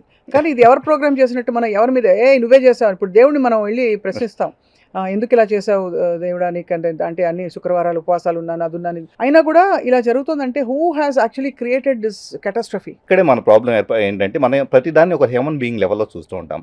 యాక్చువల్లీ భూమి మీద ఒక మనిషి చేసే అతి పెద్ద తప్పు ఏంటంటే నేను ఇక్కడ కూర్చొని నేను చూసి ఒక చంద్రగ్రహానో సూర్యగ్రహానో గురుగ్రహానో అదేంటో అక్కడ ఏం మ్యాటర్ ఉంటే ఏ వాయువులు ఉంటాయో ఏముంటాయో నాకేమీ తెలియదు. నేను సింపుల్గా వచ్చేటప్పటికి దాన్ని బ్లేమ్ చేస్తుంటా ఉదాహరణకి.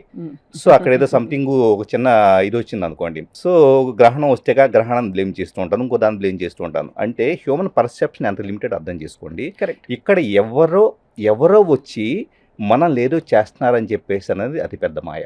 ఎందుకంటే యూనివర్స్లో యాజ్ ఎ సింగిల్ పర్సన్గా మనం చూద్దాం.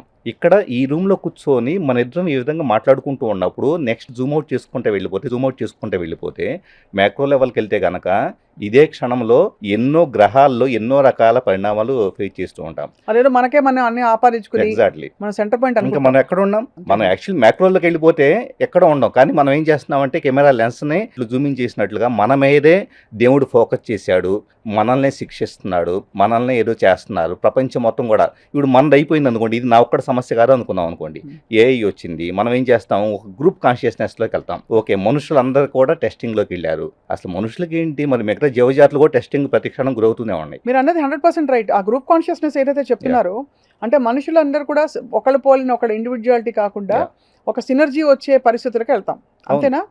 ఎందుకంటే మనది brain is always now being controlled, it is not our own.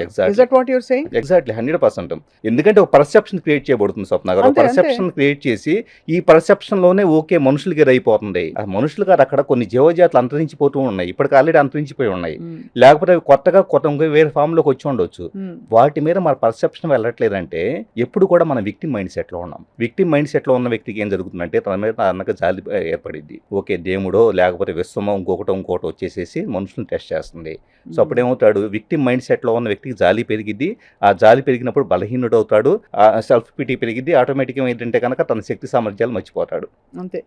మనిషికి అపారమైన శక్తియుక్తులు ఉన్నాయి అనే కొటేషన్కి నాకు ఒక సేవింగ్ రేస్ ఏం కనిపిస్తుందంటే, మేబీ మనకి అర్జెంటుగా ధ్యానం చేసేసో లేకపోతే ఇంకో విధంగానో మనందరి లోపల క్వాంటమ్ షిఫ్ట్ అయిపోయి మన పైనియల్ గ్లాండ్ యాక్టివేట్ అయిపోయి ఇది వరకు అసలు ఏఐ కూడా ఏఐ ఇస్ డేటా బేస్డ్, జరిగిన విషయాల అంటే ఒక సమాహారంగా తీసుకుని దాన్ని డిసెక్ట్ చేయడం తప్ప దాని పరిమితులు అంతే. సో మనం ఎవరు కని విని ఎరుగని ఒక సృష్టిలోకి వెళ్ళిపోతాం అనే ఒక ఫాండ్ హోప్ ఉంది, అది జరగదంటారా? ఒకటండి, దానికి చాలా సాధన కావాలి. ప్రాక్టికల్గా చెప్పాలంటే ఇప్పుడు సర్వైవ్ చేయగలిగేది, ఇప్పుడు ఎవరన్నా కానీ సేఫ్గా ఉండగలిగేది ఖచ్చితంగా కూడా ఏ రాని ప్రపంచం మొత్తం తల్లికిందులు కానీ సునామీలు రాని గ్రహం మొత్తం కూడా భూగ్రహం అనేది ఇదే ఉన్నాయి. కానీ ఒక మనిషిని ఈ రోజు కాపాడగలిగే శక్తి ఏదన్నా ఉందంటే ఈ 3 డైమెన్షనల్ రియాలిటీలో మీరు స్ట్రెస్కి గురవుతూ, యాంగ్జైటీకి గురవుతూ, ఒత్తిడికి గురవుతూ, లాజికల్ థింకింగ్ మాత్రమే నమ్ముకుంటూ మీరు ఇలా ఇరుక్కుపోయారా బాబు, ఇలా కాదు. First of all you have to transcend in to the altered state. అంతే కదండి. 100% ఆల్టర్డ్ స్టేట్కి వెళ్తే ఏమవుతుంది, ఇప్పుడు ఈ ఎనర్జీ ప్యాటర్న్ అనేది యాక్చువల్లీ నేనేం చేస్తాను అంటే కొన్ని ప్రాక్టీసెస్లో ఈ రియాలిటీలో నాకు తెలిసిన వ్యక్తులు, నాకు తెలిసిన పరిస్థితుల్లో వీటన్నిటితో ఏం చేస్తున్నాను, ఈ రోజు లాగే రేపు లాగే ఎల్లుండి క్రియేట్ చేసుకుంటున్నాను. ఎందుకంటే same emotions, same behaviours, same actions ఉంటే ఆటోమేటిక్గా సేమ్ కెన్ బి రిప్లికేటెడ్. నేనేం చేస్తాను కొన్ని ప్రాక్టీసెస్లో యోగులు కానీ ఇప్పుడు మీరు కొన్ని ప్రాక్టీసెస్ చేస్తుంటారు, ఇవన్నీ ఎక్కడికి వెళ్తూ ఉంటాయి, ఈ స్టేట్ నుంచి 3 డైమెన్షన్లో టైము, స్పేస్, మైండ్, బాడీ వీటిని ఓవర్కమ్ చేసి యూనివర్సల్ కాన్షియస్నెస్లోకి వెళ్తే క్వాంటమ్ ఫుల్ ఆఫ్ ఎనర్జీస్ ఉంటాయి. విశ్వం మొత్తం మీద 25% మాత్రం విజిబుల్ మ్యాటర్ ఉంది, రిమైనింగ్ 75% ఇన్విజిబుల్ మ్యాటర్. 75%లో 10% వచ్చేటప్పుడు dark energy, 25% dark matter. So వీటన్నిటిలో మనం చూసే వీటిని ఎప్పుడు మనం ఎక్కడే రియాలిటీలో అది కూడా ఈ మొత్తం దీంట్లో 25%లో మనం చూసేది మన చుట్టూ ఉండే మన పక్కన ప్లాట్లో వాళ్ళు, మన కొలీగ్స్, మన ఫ్రెండ్స్ తిప్పి కొడితే 100 మంది ఉంటారండి. ఈ 100 మందిలో రియాలిటీలో ఉంటే సేమ్ ఇదే రియాలిటీ రేపు రిప్లికేట్ అవుతుంది. సో మనం బేసిక్గా సింపుల్గా చెప్పాలంటే ఈ బాటిల్ వాటర్ చూసి ఇదే సముద్రం అనుకుంటున్నాం. Perfectly. So but okay, so మరి ఆర్టిఫిషియల్ ఇంటెలిజెన్స్ మన ఇప్పుడు ఆల్రెడీ మనకి కొన్ని రీల్స్ చూస్తే సింపుల్గా common man point of view నుంచి అవే వస్తుంటాయి రికమెండేషన్స్. సో ఆల్రెడీ మన data is being constantly decoded and మనకేదో ఒక ట్విన్ సెల్ఫ్ ఈస్ క్రియేటెడ్ ఏఐలో which is not visible to అస్.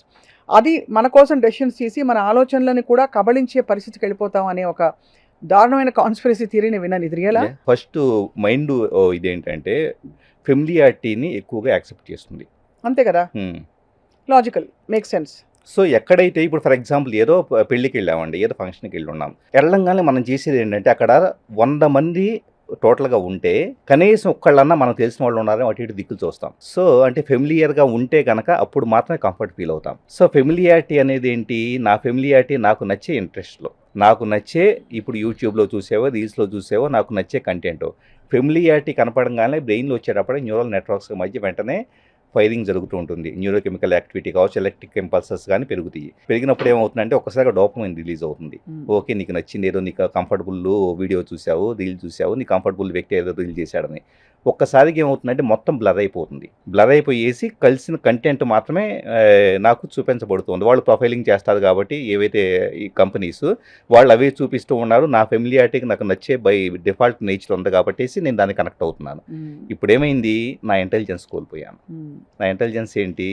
ఇదే కాదు, ఇంకా చాలా ఉంది. అదే యూట్యూబ్లో, అదే దీంట్లో ప్రాంప్టింగ్ వస్తుంది లోపల నుంచి. ఆ ప్రాంప్టింగ్ ఉంటుంది కానీ విందు ఫెమిలియారిటీ వైపు వెళ్ళిపోతాం, ప్రోగ్రామింగ్ వైపు వెళ్ళిపోతాం. ఎందుకంటే ఫెమిలియారిటీలో కంఫర్ట్ ఉంటుంది కదా.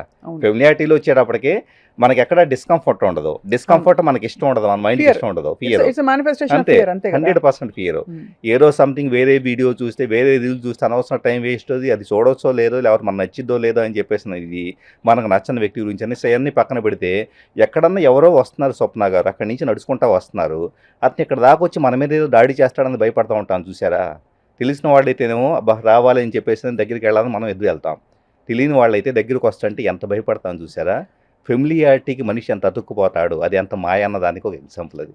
సో ఇప్పుడు బ్రెయిన్ వైరింగ్ ఫర్ ఎగ్జాంపుల్, ఈ టైంలో ఎవరో వస్తున్నారు దాడి చేస్తాడని మీ బ్రెయిన్ వైరింగ్, మీ డిఫెన్స్ మెకానిజం ఏదైతుందో అలర్ట్ చేస్తుంది. ఏదో పాస్ట్ డేటాలో ఏదో అటువంటి వ్యక్తితో దాని పోలిన సంఘటన ఏదో జరుగుంటే అక్కడి నుంచి లాగి చూడబ్బాయి ఎవడో వస్తున్నాడు చూడు అని చెప్పి అలర్ట్ చేస్తుంది. ఎలా బిహేవ్ చేస్తుంది ఇదే టైంలో? ఏం బిహేవ్ చేయదు. ఏ పరంగా వచ్చేటప్పటికి అది సింపుల్గా ఇదే కండిషన్ ఇచ్చేసి ఏని ఒక మనిషి అనుకున్నాం. ఒక మనిషి అనుకొని నీకు ఈ కండిషన్ ఇస్తే నాకేం సంబంధం లేదు, హ్యాపీగా నేను లాజికల్గా ఆలోచించి లాజికల్లో డెసిషన్ మాత్రం తీసుకుంటా ఉంటుంది. కానీ మనం ఏం చేస్తున్నాం, ఎమోషన్ నుంచి డెసిషన్ తీసుకుంటాం. వెంటనే ఒకసారి బిక్కుమంటానో, లేకపోతే అక్కడి నుంచి మెల్లగా పక్కకి వెళ్ళిపోయేసో, లేకపోతే వస్తే కనుక అతను ఏదో హార్ట్ఫుల్గా ఏదో పాపం అడ్రస్ చెప్పండి అంటాడు. మన అడ్రస్ చెప్పడం కాకుండా అతను మనం ఇచ్చే రెస్పాన్స్ కూడా భయంగా ఉంటుంది. అంటే ఎమోషన్ అనేది అక్కడ మనకి ఇబ్బంది పెట్టింది. మోడర్న్ స్పిరిచువాలిటీ ఏం చేస్తుందంటే మీకు నెగిటివ్గా ఉండే ఫియర్ని పాజిటివ్గా మారుస్తుంది తప్ప, పాజిటివ్గా మేబీ నీకు గిఫ్ట్ ఇవ్వడానికి వస్తున్నాడేమో అలా ఆలోచించంటుంది తప్ప అది కూడా ఒక లేబుల్ పెట్టమంటుంది. కానీ ఈ రెండింటికి అతీతంగా, అంతే 100% అతీతం, అసలు ఏమాత్రం ముద్ర లేకుండా మ్యాటర్ ఆఫ్ ఫ్యాక్ట్గా ఉంటుంది. అందుకనే కదా ఇప్పుడు మనకి మనిషి కంటే ఏకి ఎందుకు అడ్వాంటేజ్ అని చెప్పుకుంటున్నాం అంటే ఏకి ఎమోషన్ లేదు, దానికి భయం లేదు.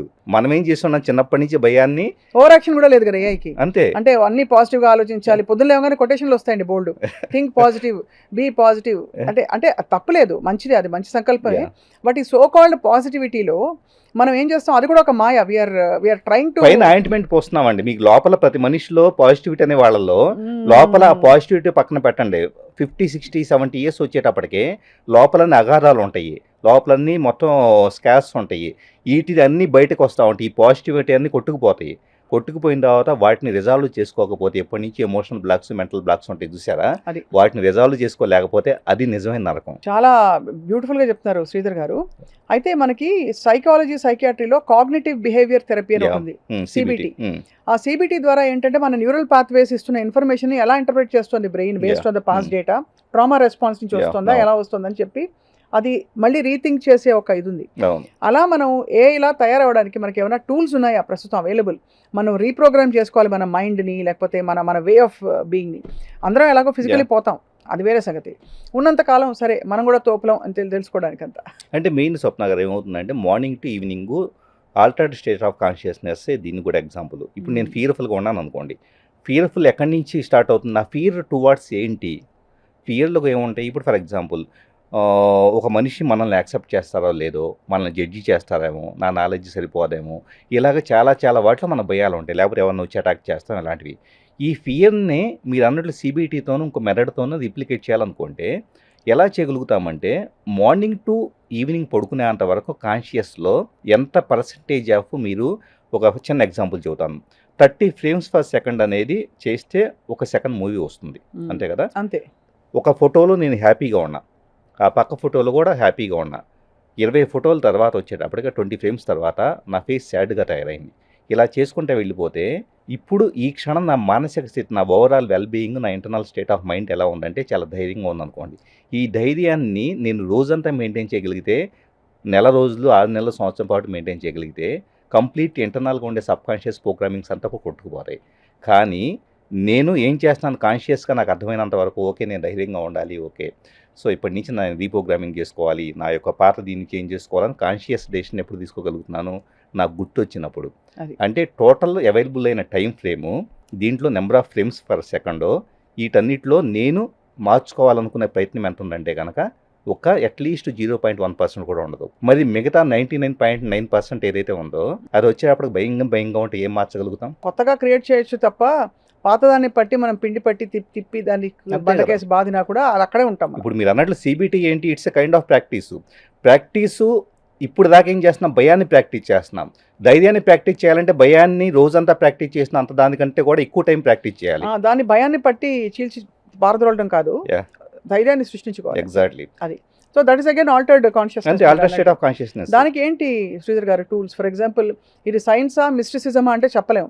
ఇదేంటి మనకి యోగులు ఇచ్చిన జ్ఞానమా లేక శ్రీధర్ గారి ఫార్ములానా అంటే లేదు సైంటిఫిక్గా మనం మాట్లాడుతున్నాం అంటే ఐ కాంట్ టెల్. కానీ చెప్పండి దానికి ఏంటి టూల్స్ ఏంటి? మనిషి ఎమోషన్ని అధిగమించి టాప్ యాంగిల్ నుంచి చూడగలగడం అనేది ఒక సిచ్యువేషన్ని.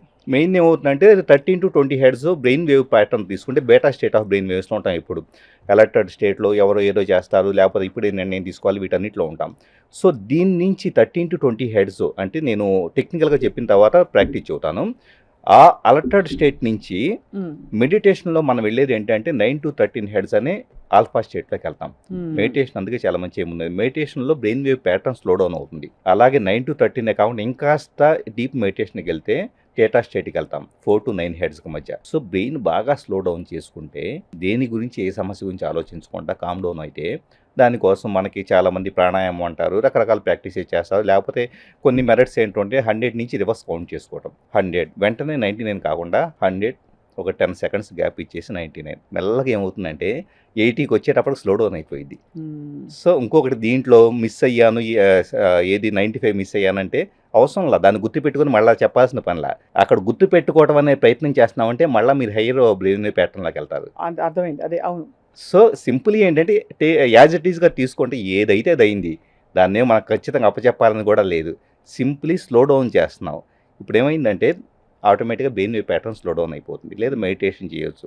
లేకపోతే నైట్ టైం పడుకోబోయే ముందు 9:30, 10 o'clock ఆ టైంకి వచ్చేటప్పటికి brain wave already slow down అవుతుంది. ఈవినింగ్ 6 నుంచే పీనియల్ గ్లాండ్లో వచ్చేటప్పటికి మెలటోనిన్ అని న్యూరోకెమికల్ రిలీజ్ అవుతుంది.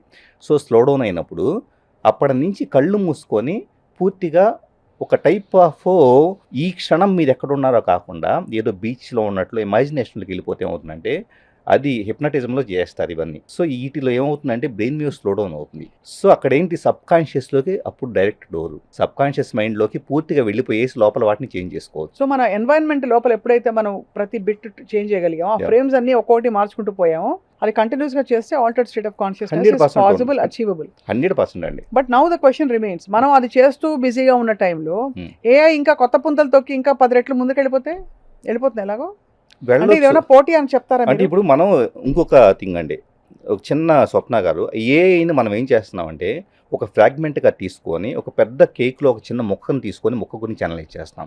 ఏఏ కాదు, ప్రపంచంలో మనం దేని గురించి మాట్లాడుకోవాల్సి వచ్చినా ఏం చేస్తాం అంటే హోల్నెస్లోంచి ఒక చిన్న పీస్ని తీసుకొని దాని గురించి మాట్లాడతాం. సో అప్పుడేమైంది, అదే పెద్ద సమస్యలా కనపడిద్ది. యాక్చువల్లీ హోల్నెస్లో వచ్చేటప్పటికి నిజంగా మనల్ని మనం కోల్పోతే ఏఐ లాంటివి ఎన్ని వచ్చినా కూడా పెద్ద సమస్య కాదు. మనిషి వచ్చి ఈ ఫియర్ఫుల్ దగ్గర నుంచి బయటికి వెళ్ళిపోతే, అందుకని ఏంటంటే ఏఐ గురించి భయపడే వాళ్ళు ఫస్ట్ మైండ్ఫుల్నెస్, నువ్వు చేస్తున్న ప్రతి క్షణాన్ని ఎంజాయ్ చేయి. ఏ కంటే ఇంకా పెద్ద పెద్ద సమస్యలు వచ్చినా కూడా బతకగలుగుతారు. సూపర్. అండ్ ఎంత బతికినా ఎంత గొప్పగా బతికినా ఫైనల్ ఒక రోజు వెళ్ళాల్సిందే. అంతే, అది 100%. కూడా అంటే ఇది ఫిలాసఫీ కాదు కానీ నాకు ఇక్కడ బ్యూటీ ఏం కనిపిస్తుంది అంటే మనకి క్వాంటమ్ ఫిజిక్స్, స్పిరిచువాలిటీ, మన పురాణాలు వేదాలు చెప్పిన చాలా నిగూఢమైన రహస్యాలు, ప్లస్ మీరు చెప్తున్న ఇవన్నీ కూడా అంటే ఈ తాత్విక స్వభావం, ఇవన్నీ కూడా సైన్స్ అన్నీ కలిసి ఒక చోటికి ఒక తాటికి వచ్చి మనం ఒక హోలిస్టిక్ అండర్స్టాండింగ్ వస్తుంది. ఇంటర్ కనెక్టెడ్నెస్ అండి. అందుకని నేను ఏంటంటే ఎక్కడ ప్రాబ్లం స్టార్ట్ అయిందంటే, ఒక మనిషి డాక్టర్ దగ్గరికి వెళ్తే కార్డియాలజీ అంటారు, డయాబెటాలజీ అంటారు, లేకపోతే అదంటారు, న్యూరాలజీ అంటారు, అన్ని ముక్కలు చేసి అక్కడ ముక్కను చూసి భయపడుతున్నారు. కానీ పెద్ద దాంట్లో అవును హోలిస్టిక్ అప్రోచ్ అండి. ఇక్కడ ప్రపంచం కూడా విశ్వం మొత్తం వచ్చేటప్పుడు ఇంటర్ కనెక్టెడ్నెస్ ఉంది. ఈ మూమెంట్కి నిజంగా ప్రాక్టికల్గా కొన్ని ప్రాక్టీసెస్ చేస్తే మీరు యూనివర్స్లో ఎక్కడున్నా కూడా క్వాంటమ్ ఎంటాంగిల్మెంట్ వచ్చేటప్పటికి ఎక్కడో ఉన్న వ్యక్తిని ఇక్కడి నుంచి మీ థాట్స్ని చేంజ్ చేయగలుగుతారు. అంత శక్తి మనిషికి ఉంది. 100%. అంటే థాట్ ట్రాన్స్ఫరెన్స్ ఇస్ రియల్. 100%. మెదడులో ఏముందో మనం ఎలా చేస్తాం అది అంటే క్వాంటమ్ ఎంటాంగిల్మెంట్ ఏమవుతుందంటే, ఇప్పుడు ఒకే ఫ్రీక్వెన్సీలోకి రెజినేట్ అయ్యేలాగా అవతల వ్యక్తి కొన్ని ఇన్స్ట్రక్షన్స్ ఇస్తాం. అంటే వాళ్ళు కంపల్సరీ యాక్సెప్టెన్స్ మోడ్లో ఉండాలి, వాళ్ళు రెసిస్ట్ చేయకూడదు. అది అంతే. మనకు కూడా లేదు, మనకు పవర్ ఉండాలి. మనకు పవర్ ఉండాలి, కానీ పవర్ దాని ద్వారా యూజ్ చేసింది ఏంటంటే ప్రాబ్లమాటిక్. అంటే యూనివర్సల్ కొన్ని లాస్ ఉంటాయి. అదే యూనివర్సల్ లాస్ కి విరుద్ధంగా వెళ్ళేవి నిలబడవు, చేతబడి నిలబడదు. అది టెంపరీగా వర్కౌట్ అవుతుంది, కానీ తర్వాత చాలా ప్రాబ్లం ఉంటాయి అవి. ఎందుకంటే మీరు థాట్ ట్రాన్స్ఫరెన్స్ ఇచ్చే కదా, మైండ్ కంట్రోల్ అంటే ఇంకా అంతే. అవును. సో చెప్పండి. సో థాట్ ట్రాన్స్ఫర్ ఏంటంటే, ఇప్పుడు నేను ఫర్ ఎగ్జాంపుల్ మీరు యూఎస్లో ఉన్నారు, మీ థాట్స్ నేను ఇన్ఫ్లుయెన్స్ చేయాలి అంటే కనుక ఫస్ట్ మీ యాక్సెప్టెన్స్ తీసుకొని మీరు రెడీగా ఉంటే కనుక నేను కొన్ని బేసిక్ ఇన్స్ట్రక్షన్స్ ఇస్తాను. ఫస్ట్ మీ బ్రెయిన్ వేవ్స్ను స్లో డౌన్ చేస్తాను. ఇండ్యూషన్ అని చెప్పేసి ఒక మెథడ్ ఉంటుంది. దాంట్లో ఏం చేస్తానంటే, ఇందాక నేను చెప్పినట్లుగా ఒక స్టేట్ ఆఫ్ కాన్షియస్నెస్లో తీసుకెళ్తాను. ఆ ఫ్రీక్వెన్సీలోకి వచ్చిన తర్వాత నేను కూడా మీకే సేమ్ ఈక్వలెంట్ ఫ్రీక్వెన్సీలోకి వచ్చేసి నా వాయిస్ కానీ నేను మీకు పంపించే వాట్సాప్లో ఏదో పంపించే మెసేజ్ కానీ దాంట్లో రెజినేట్ అయ్యేలా చేస్తాను. చేసినప్పుడు ఏమవుతుంది, మీరు యాక్సెప్టెన్స్ తీసుకుంటారు. ఎలా అయితే సెల్ ఫోన్ మీరు పేరు క్వశ్చన్ మార్క్ ఇస్తున్నా అలా పేరు చేసుకుంటారు. ఆటోమేటిక్గా మీకు కంప్లీట్ ఎదుటి వ్యక్తి ఆలోచన మొత్తం ఇన్ఫ్లుయెన్స్ చేయొచ్చు. ఇది మీరు హ్యూమన్ టు హ్యూమన్. ఏఐ ఏం చేయబోతోంది మన అలా ఆ విధంగా మన థాట్స్, మన చుట్టూ నానో పార్టికల్స్ ఉన్నాయి. ఇవన్నీ చాలా విన్నానండి, తెలియదు, మీరు టెక్నాలజీ ఎక్స్పర్ట్ కాబట్టి. మన చుట్టూ నానో పార్టికల్స్ ఉంటాయి, దాని ద్వారా కాన్స్టెంట్ గా మన డేటా వెళ్ళిపోతుంది ఎక్కడికో అని. ఎవరి దగ్గరికి వెళ్తుంది, వాళ్ళు ఏం చేసుకుంటారు, అది క్వశ్చన్. అంటే ఒకటండి, ప్రతిదీ కూడా వాస్తవంగా ఇక్కడ ఉన్న ఇన్విజిబుల్ ఫీల్డ్ ఉంది. ఇన్విజిబుల్ ఫీల్డ్లో ఏం చేస్తున్నా రేడియో వేవ్స్ తీసుకోండి. రేడియోనో లేకపోతే సెల్ ఫోన్ కనుక్కునేంత వరకు కూడా ఇక్కడ గాలి ద్వారా స్పెక్ట్రమ్ ద్వారా వచ్చేటప్పటికి కమ్యూనికేషన్ చేయొచ్చు అన్న విషయం తెలియదు. సో ఒక టూల్ని యూజ్ చేసుకోవాలి అంటే కనుక దాన్ని రిసీవ్ చేసుకోవడం చేత కావాలి, దాన్ని ట్రాన్స్మిట్ చేయడం, రిసీవింగ్, ఈ రెండు ఉంటే మాత్రమే ఏ ఇన్ఫర్మేషన్ అయినా, నానో పార్టికల్స్ అయినా ఏ ఇన్ఫర్మేషన్ అయినా పనిచేస్తుంది. అసలు రిసీవింగే చేత కాదు, ట్రాన్స్మిటింగే చేత కాదు. ఇప్పుడు నేను ఫర్ ఎగ్జాంపుల్ మీరు హిప్నటైజేషన్ చేస్తున్నారు, ఇందాక నేను చెప్పినట్టు, లేకపోతే కనుక క్వాంటమ్ ఎంటాంగిల్మెంట్ ఏదో సంథింగ్ నా థాట్స్ని చేంజ్ చేయాలని చూస్తున్నారు. నేను ట్రాన్స్మిటింగ్ మోడ్లోనే లేదు, సరెండరెన్స్ మోడ్లోనే లేదు. నేనేం చేస్తున్నాను, రెసిస్ట్ చేస్తున్నాను, రిజిడ్గా ఉన్నాను. ఇక మీరు నన్ను ఏం చేయగలుగుతారు? సో ట్రాన్స్మిషను ఏ ఇన్ఫర్మేషన్ అయినా, అది మనుషుల్లో ఉండే థాట్స్ బయోఫోటాన్స్ లాగా కణాలకు మధ్య, శరీరంలో కణాలకు మధ్య బయోఫోటాన్స్ అని కమ్యూనికేషన్ ఉంటుంది. అదైనా కానీ ఎక్కడుండే ఇన్విజిబుల్ ఎనర్జీ కానీ, ఇన్విజిబుల్ వైబ్రేషన్ ఫ్రీక్వెన్సీ లోపల ఉండేది కానీ, ఇదంతా కూడా దీన్ని ట్యూన్ చేయగలిగే ఇంకొక వ్యక్తో, ఇంకొక పదార్థమో, ఇంకొక పరికరమో ఉంటే తప్పించేసి ఇది అప్పటిదాకా ఎందుకు పనికిరానిదిగానే ఉంటుంది. అంటే ఐఫోన్ హై లెవెల్ చార్జర్ పెట్టుకుని మనకి సరిగ్గా పోర్ట్ సరిగ్గా లేకపోతే ఎలా అయితే ఉంటుందో మనం అలా ఉంటాం ఆ పోర్ట్లు. 100%. కానీ మరి మొత్తానికి ఎందుకు ఇంత గగ్గోలు పెడుతుంది ప్రపంచం? మరి మనం ఇంత ఏఐ ఏదో అయిపోతుంది మనం అని చెప్పి ఒక 5 ఏరియాలు చెప్పండి శ్రీధర్ గారు. అంటే ఒకటండి, నేను యాక్చువల్లీ అంటే దీని నుంచి ఎలా బాగుపడాలి, బయటపడాలనేది అలాంటి సొల్యూషన్స్ అసలు ఎక్స్పెక్ట్ చేయొద్దు. ఎందుకు ఎక్స్పెక్ట్ చేయొద్దు అంటే, ప్రాక్టికల్గా చెబుతున్నానండి, ఏదైనా ఈ చేంజే కాదు, 2000 సంవత్సరంలో Y2K ప్రాబ్లమే తీసుకోండి. ఆ తర్వాత కానీ ఎప్పుడైనా ఏ చేంజ్ అయినా, డైనోసార్లు అంతరించిపోయినాయి అండి. అవి అడాప్ట్ కాలేక డైనోసార్లు అంతరించిపోయినాయి. ఇక్కడ సర్వైవల్ ఆఫ్ ది ఫిట్టెస్ట్, నువ్వు బతకగలిగితే నీ శక్తియుక్తుల్ని నువ్వు లేదా డైమెన్షన్ మార్చుకో, ఇందాక చెప్పిన ఆల్టర్డ్ స్టేట్కి వెళ్ళిపో, లేదా నువ్వు వేరే పాత్ర మార్చుకో, నాలెడ్జ్ పెంచుకో. నాలెడ్జ్కి వాల్యూ లేకపోతే ఇంకొక రకంగా బతుకు. అంటే బతకడానికి సంబంధించి ఆల్రెడీ ఈ రోజు ఉన్న చిత్రం ఏదైతే ఉందో, ఇలాగే బతకాలనేది ఇది మొత్తం మారిపోతుంది. ఆ మార్పుకు సిద్ధం అవ్వు. ఆల్టర్డ్ స్టేట్ లో సాధ్యం. అంతే. ఎందుకంటే మనం అనుకుంటాం కదా, ఇప్పుడు నెక్స్ట్ నేనేంటి ఇది కాబట్టి ఏం చేస్తానని. ఆల్టర్డ్ స్టేట్కి వెళ్ళినప్పుడు కొత్త సొల్యూషన్స్ వస్తాయి, పాసిబిలిటీస్ వస్తాయి. ఎగ్జాక్ట్లీ. కంఫర్ట్ జోన్ నుండి మనం ఏం చేస్తున్నాం, నాకు ఇలాగే ఉండాలి, పొద్దున్నే లేదు సాయంత్రం దాకా ఎట్లాగే ఉండాలని దీన్ని మాత్రమే రిప్లికేట్ చేయాలని చూస్తాం. దీనికి ఏదైనా చేంజ్ వస్తే భయపడుతున్నాం. ఎందుకు చేంజ్గా భయపడటం? కంప్లీట్ అసలు రాత్రికి రాత్రి రేపు తెల్లారి లేస్తే మొత్తం చేంజ్ అయిపోయింది అనుకోండి, ఓకే బీ రెడీ, ఏమైంది, నష్టం ఏంటి? సో అక్కడ నుంచే మనిషి ఎవల్యూషన్ స్టార్ట్ అవుతుంది. ఇక్కడ ఒక విషయం స్వప్న గారు అద్భుతంగా చెప్పారు. ఈ పాయింట్ నేను హెడ్డింగ్లో పెట్టుకుంటా. ఎక్కడైతే అక్కడ మనకి ఆ సవాల్ వచ్చి పడతాం ఎక్స్ట్రీమ్కి, అక్కడ ఎవల్యూషన్ అంతే. Because without any revolution there is no evolution. అంతే, రెవల్యూషన్ దగ్గర నుంచే చేంజ్ స్టార్ట్ అయిపోతుంది. అదే. సో ఎప్పుడైతే మనిషి అంటే యూనివర్స్ ఒకటి చాలామంది అనుకుంటూ ఉంటారు, ఇదేంటి మనకే ఈ ప్రాబ్లమ్స్ వస్తాయి. ఇందాక నేను చెప్పినట్లుగా ఒకటే గుర్తుపెట్టుకోవాలి, ఏ మనిషి అయినా కూడా విశ్వం అనేది మనుషుల కోసం ఒకళ్ళ కోసం లేదు.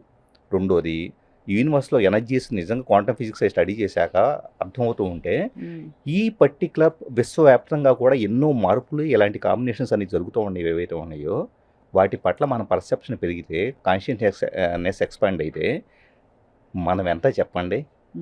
మనిషి నేనేదో సెల్ఫ్ సెంట్రిక్ అహం ద్వారా నా అహానికి, నా యొక్క కంఫర్ట్కి, నా యొక్క సౌకర్యాలకి, నాకుండే డబ్బుకి, నాకుండే పరిచయాలకు నష్టం జరగకూడదు అనుకుంటున్నాడు. కానీ అంటే విశ్వంలో ఎన్ని జీవజాతులు చచ్చిపోతూ ఉన్నాయి, అంతరించిపోతూ ఉన్నాయి. లేకపోతే కనుక ఇంకో ఫామ్ మార్చుకొని ఇంకాస్త బలంగా దోమలు ఉన్నాయి. చిన్న ఎగ్జాంపుల్. సో దోమలు వచ్చేటప్పుడు ఒకప్పుడు బ్యాటరీలతో చచ్చిపోయి రకరకాలుగా ఉండేవి, ఇప్పుడు అవి ఇంకాస్త బలిష్టంగా తయారైపోయినాయి. సో మనిషి తను ఎవాల్వ్ చేసుకోవాలి కదా. చాలా వ్యాలిడ్ పాయింట్ చెప్పారు. మీరు చెప్తుంటేనే నాకు ప్యారలల్ ప్రాసెసింగ్ జరుగుతుంది. అంటే మనం ఎంత కుంచుకుపోయిన బుజ్జి ప్రపంచాల్లో బతికేసి ఇదే జీవితంలో అనుకుంటున్నాం అని చెప్పి, బట్ దాని నుంచి ఒక పెద్ద ఛాలెంజ్ మన అసలు సత్తా ఏంటో చూడు, బస్తీ మీద సవాల్ అన్నట్టు ఆ పరిస్థితులు అయితే రాబోతున్నాయి. యూనివర్స్ ఖచ్చితంగా టెస్ట్ చేస్తుందండి. ఫస్ట్ ఒకటి గుర్తుపెట్టుకోండి, యూనివర్స్ ఎక్కడ కూడా ఒకే దగ్గర ఒక ఫార్మేషన్ ఉందనుకోండి, రెండు ఉంటే డిజార్డర్ని కేయాస్ క్రియేటెడ్. ఎప్పుడైనా యూనివర్స్లో చిన్న ఎగ్జాంపుల్ చెబుతామండి, అల్మారాలో బట్టలు పెట్టుకుంటాం. సో అన్ని గందరగోళంగా పడిపోయి ఉంటాయి. ఒకరోజు ఏం చేస్తాం, అన్నిటిని తీసి కింద పడేసి మళ్ళీ సర్దుకుంటాం. అంటే ఏం జరిగింది, గందరగోళం దగ్గర నుంచి డిజార్డర్ నుంచి ఆర్డర్లోకి పెట్టాం. సో ఇది వర్కౌట్ కావట్లేదు, ఈ కాంబినేషన్ వర్కౌట్ కావట్లేదు. మీరు ఛానలింగ్ గురించి మీరు ఒక సందర్భంలో మాట్లాడారు కాబట్టి చెబుతున్నాను. ఏలియన్స్ని ఛానలైజ్ చేసి ఏంటి భూమి మీద అర్జెంటుగా సెట్ చేయాల్సింది, అసలు మనుషుల మధ్య ఏం జరగాలని చెప్పేసి అడిగితే వచ్చిన ఆన్సర్ మనుషుల హృదయాలని సరిచేయాలి వచ్చిందా. అంటే ఏలియన్స్కి అసలు ఆ కాన్సెప్టే ఉండదు కదా, వాళ్ళకి ఎలా హృదయాలు అంటే వాళ్ళు ఏలియన్స్ వచ్చేటప్పటికే first of all they are the protectors of us. చాలా మంది హ్యూమన్ రేస్ కి సపోర్ట్ చేస్తారు. ఏలియన్సా? నిజంగానా? మీకు ఎలా తెలుసు? అంటే మీకు ఎలా తెలుసు అంటే మీ క్వాలిఫికేషన్ అడగట్లే, what is your evidence based? నాకు ఎవరైతే కనుక ఇంటర్నేషనల్గా వచ్చేటప్పటికి డిఫరెంట్ డైమెన్షన్స్ ఆఫ్ లైఫ్లో బతికి ప్లస్ వేరే అంటే ప్రీవియస్ బర్త్లకు సంబంధించేసి కూడా అవగాహన శక్తి ఉన్నవాళ్ళు కొంతమంది ఇంటర్నేషనల్గా ఉండేవాళ్ళని నేను మెయిల్స్ ద్వారా అప్రోచ్ చేసి వాళ్ళతో కమ్యూనికేట్ చేయడం అలా చేస్తూ ఉంటాను. సో వాళ్ళు ఛానలింగ్ చేస్తూ ఉంటారు. ఛానలింగ్ చేసేటప్పుడు ఏలియన్స్లో ఉండే రేసెస్, వాటిలో మ్యాక్సిమం రేసెస్ వచ్చేటప్పటికే కొంతమంది హెల్త్కి సపోర్ట్ చేసేవి ఉంటాయి, కొన్ని రకాలుగా హ్యూమన్ రేస్ని చాలా ప్రొటెక్ట్ చేస్తారండి. అంటే బేసిక్గా ఇంకా higher level of consciousness, high level of consciousness. అంటే యూనివర్స్లో ఒకటే గమనించండి, మనం సరే మనుషులుగా మనం లిమిట్ అయి ఉన్నాం, కానీ యూనివర్స్లో చాలా థింగ్స్ హ్యూమన్ బీయింగ్నో లేకపోతే ఎత్తనో ప్రొటెక్ట్ చేయడానికి కూడా కొన్ని మెకానిజమ్స్ ఉన్నాయి. పెద్ద సెటర్లా ఉంది ఇది. మనం ఏదో పెద్ద చిన్న అవార్డు వస్తే మురిసిపోతాం, మనకరే ఈ వారం అవార్డు వచ్చింది రో. మీరు చెప్తుంటే ఏ లెవెల్లో మనం హౌ ఇన్సిగ్నిఫికెంట్ అండ్ అసలు వి డోంట్ మ్యాటర్ అని చెప్పేసి. అసలు ఒకటండి, ఎక్కడ ప్రతి ఎనర్జీ కూడా ఒకటే.